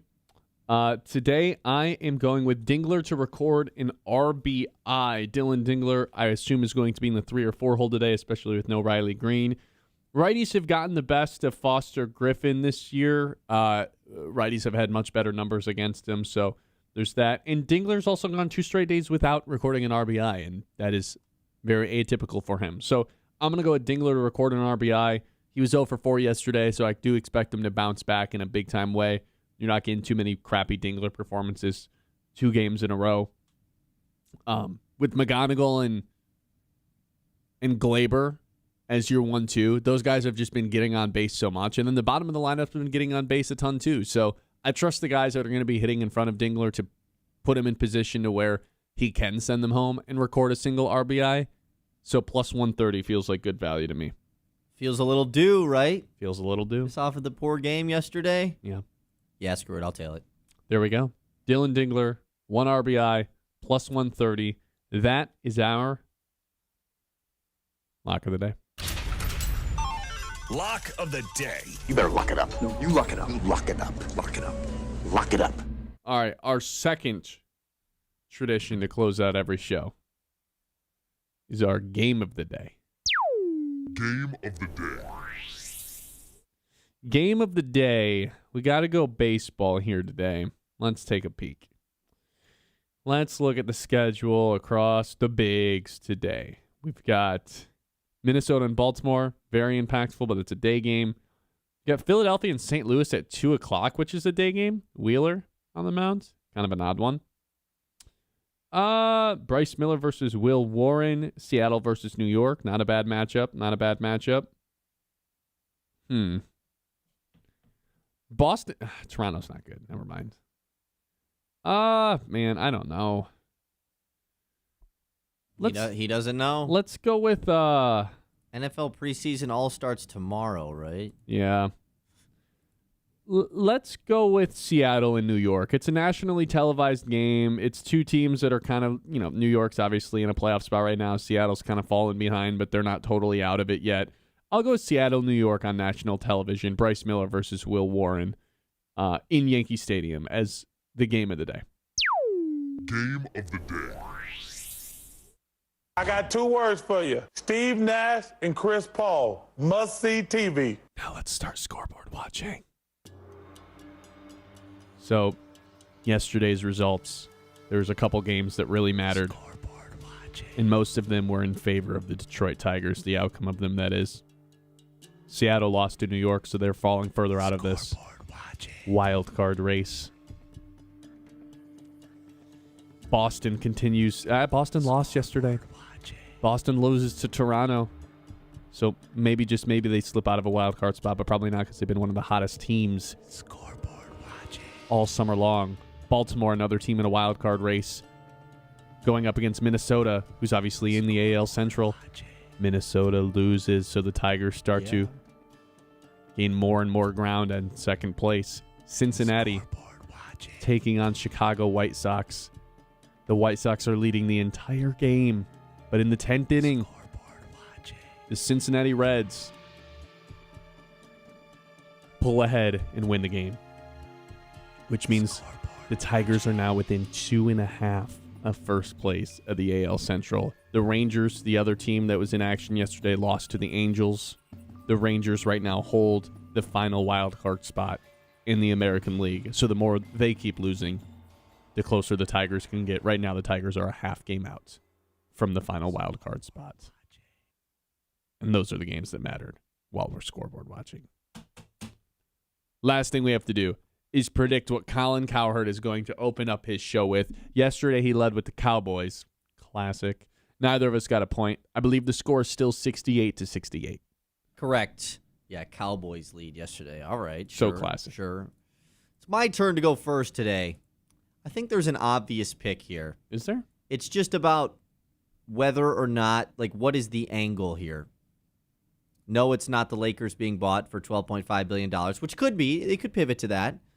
Mark Walter just got in and out of there. Shout out to him, Dodgers owner. The lead here is going to be the Minnesota Vikings quarterback situation. The issue is he going to rip J.J. McCarthy, or is he going to talk about Kyler? Am I allowed to just pick the Vikings naming Kyler as the starter over J.J.? Yeah. Yeah. Because I think like he could talk about both. I'll allow that because I'm going to take the Lakers. Oh, okay. So you can just have J.J. McCarthy, Kyler Murray, and that whole quarterback Vikings saga. quarterback decision. And I'm going with the Lakers because the fact that they got bought 18 months ago for $10 billion by the same guy who owns the Dodgers, and everyone thought this guy was going to come save the Lakers. They're going to invest a ton in, the smaller stuff, the training, the scouting, the develop, all this stuff. The same way that he did with the Dodgers. That guy in 18 months is like, yeah, never mind. I'm going to sell this team, and makes $2 billion in the process of doing it. When was the last time? It's a light $2 billion. When was the last time we saw a sports franchise get flipped like a house, like a torn down house? Buy it, fix it up, resell it, make $50 grand. Except Lost this LeBron, is $2 billion that they just made up. Lost LeBron, and you gave what's his face, that Walker Kessler, that crazy contract. Owner's out of there. Yeah, he's like, wait, what's going on right now? No, I'm good. Yeah, wait, what did Rob Pelinka do? He didn't get anything for LeBron. He just let him leave. LeBron, that guy? Oh, this franchise is I devalued got to now. go trade for Scooble. Let me figure that out. I feel like without LeBron, this franchise gets devalued, yet somehow he made $12 billion by some two clowns that were just they just wanted to own an NBA team. And apparently these two guys were super into the Vegas team, but just pivoted last second. I saw that, which is that. I wonder what that means for the future of the Vegas franchise. I don't if know. They seem to be like the front runners to be going after that team. Well, it sure won't be worth $12 billion. Yeah, true. They just had some extra billion. Talk about an overpay. They had extra billions laying around, I guess. Imagine that life. Yeah, I don't know, man. I'm going to go with the Lakers for this. I can't remember. Colin, did he like McCarthy? I think he did. I think he was pro JJ. So I'm very interested to see how he goes about talking about that situation today. But yeah. Okay, that's going to do it for us today. Appreciate everybody for listening. We will be back tomorrow, 9 o'clock. Like and subscribe on YouTube so you don't forget. If you hit the notification button, you will be reminded every day when we go live at about 8:59. Hopefully we're talking about another Tigers victory tomorrow. And maybe some Lions preseason stuff as well because they have their first game. Follow us on Facebook to stay up to date on all the latest news, stats, stories that we're going to be throwing your way. Live updates on the Tigers games as they're happening. Facebook's a good follow. And then Instagram and TikTok for the exclusive video content. Just search The Mitt or The Ben Bosscher Show. All right, that's going to do it. Appreciate you guys. We will talk to you tomorrow. Go Tigers. Let's go beat the Guardians and win the series tonight. We'll see you guys tomorrow. The Ben Bosscher Show, built by Bresky Siding and Building Repair on 100.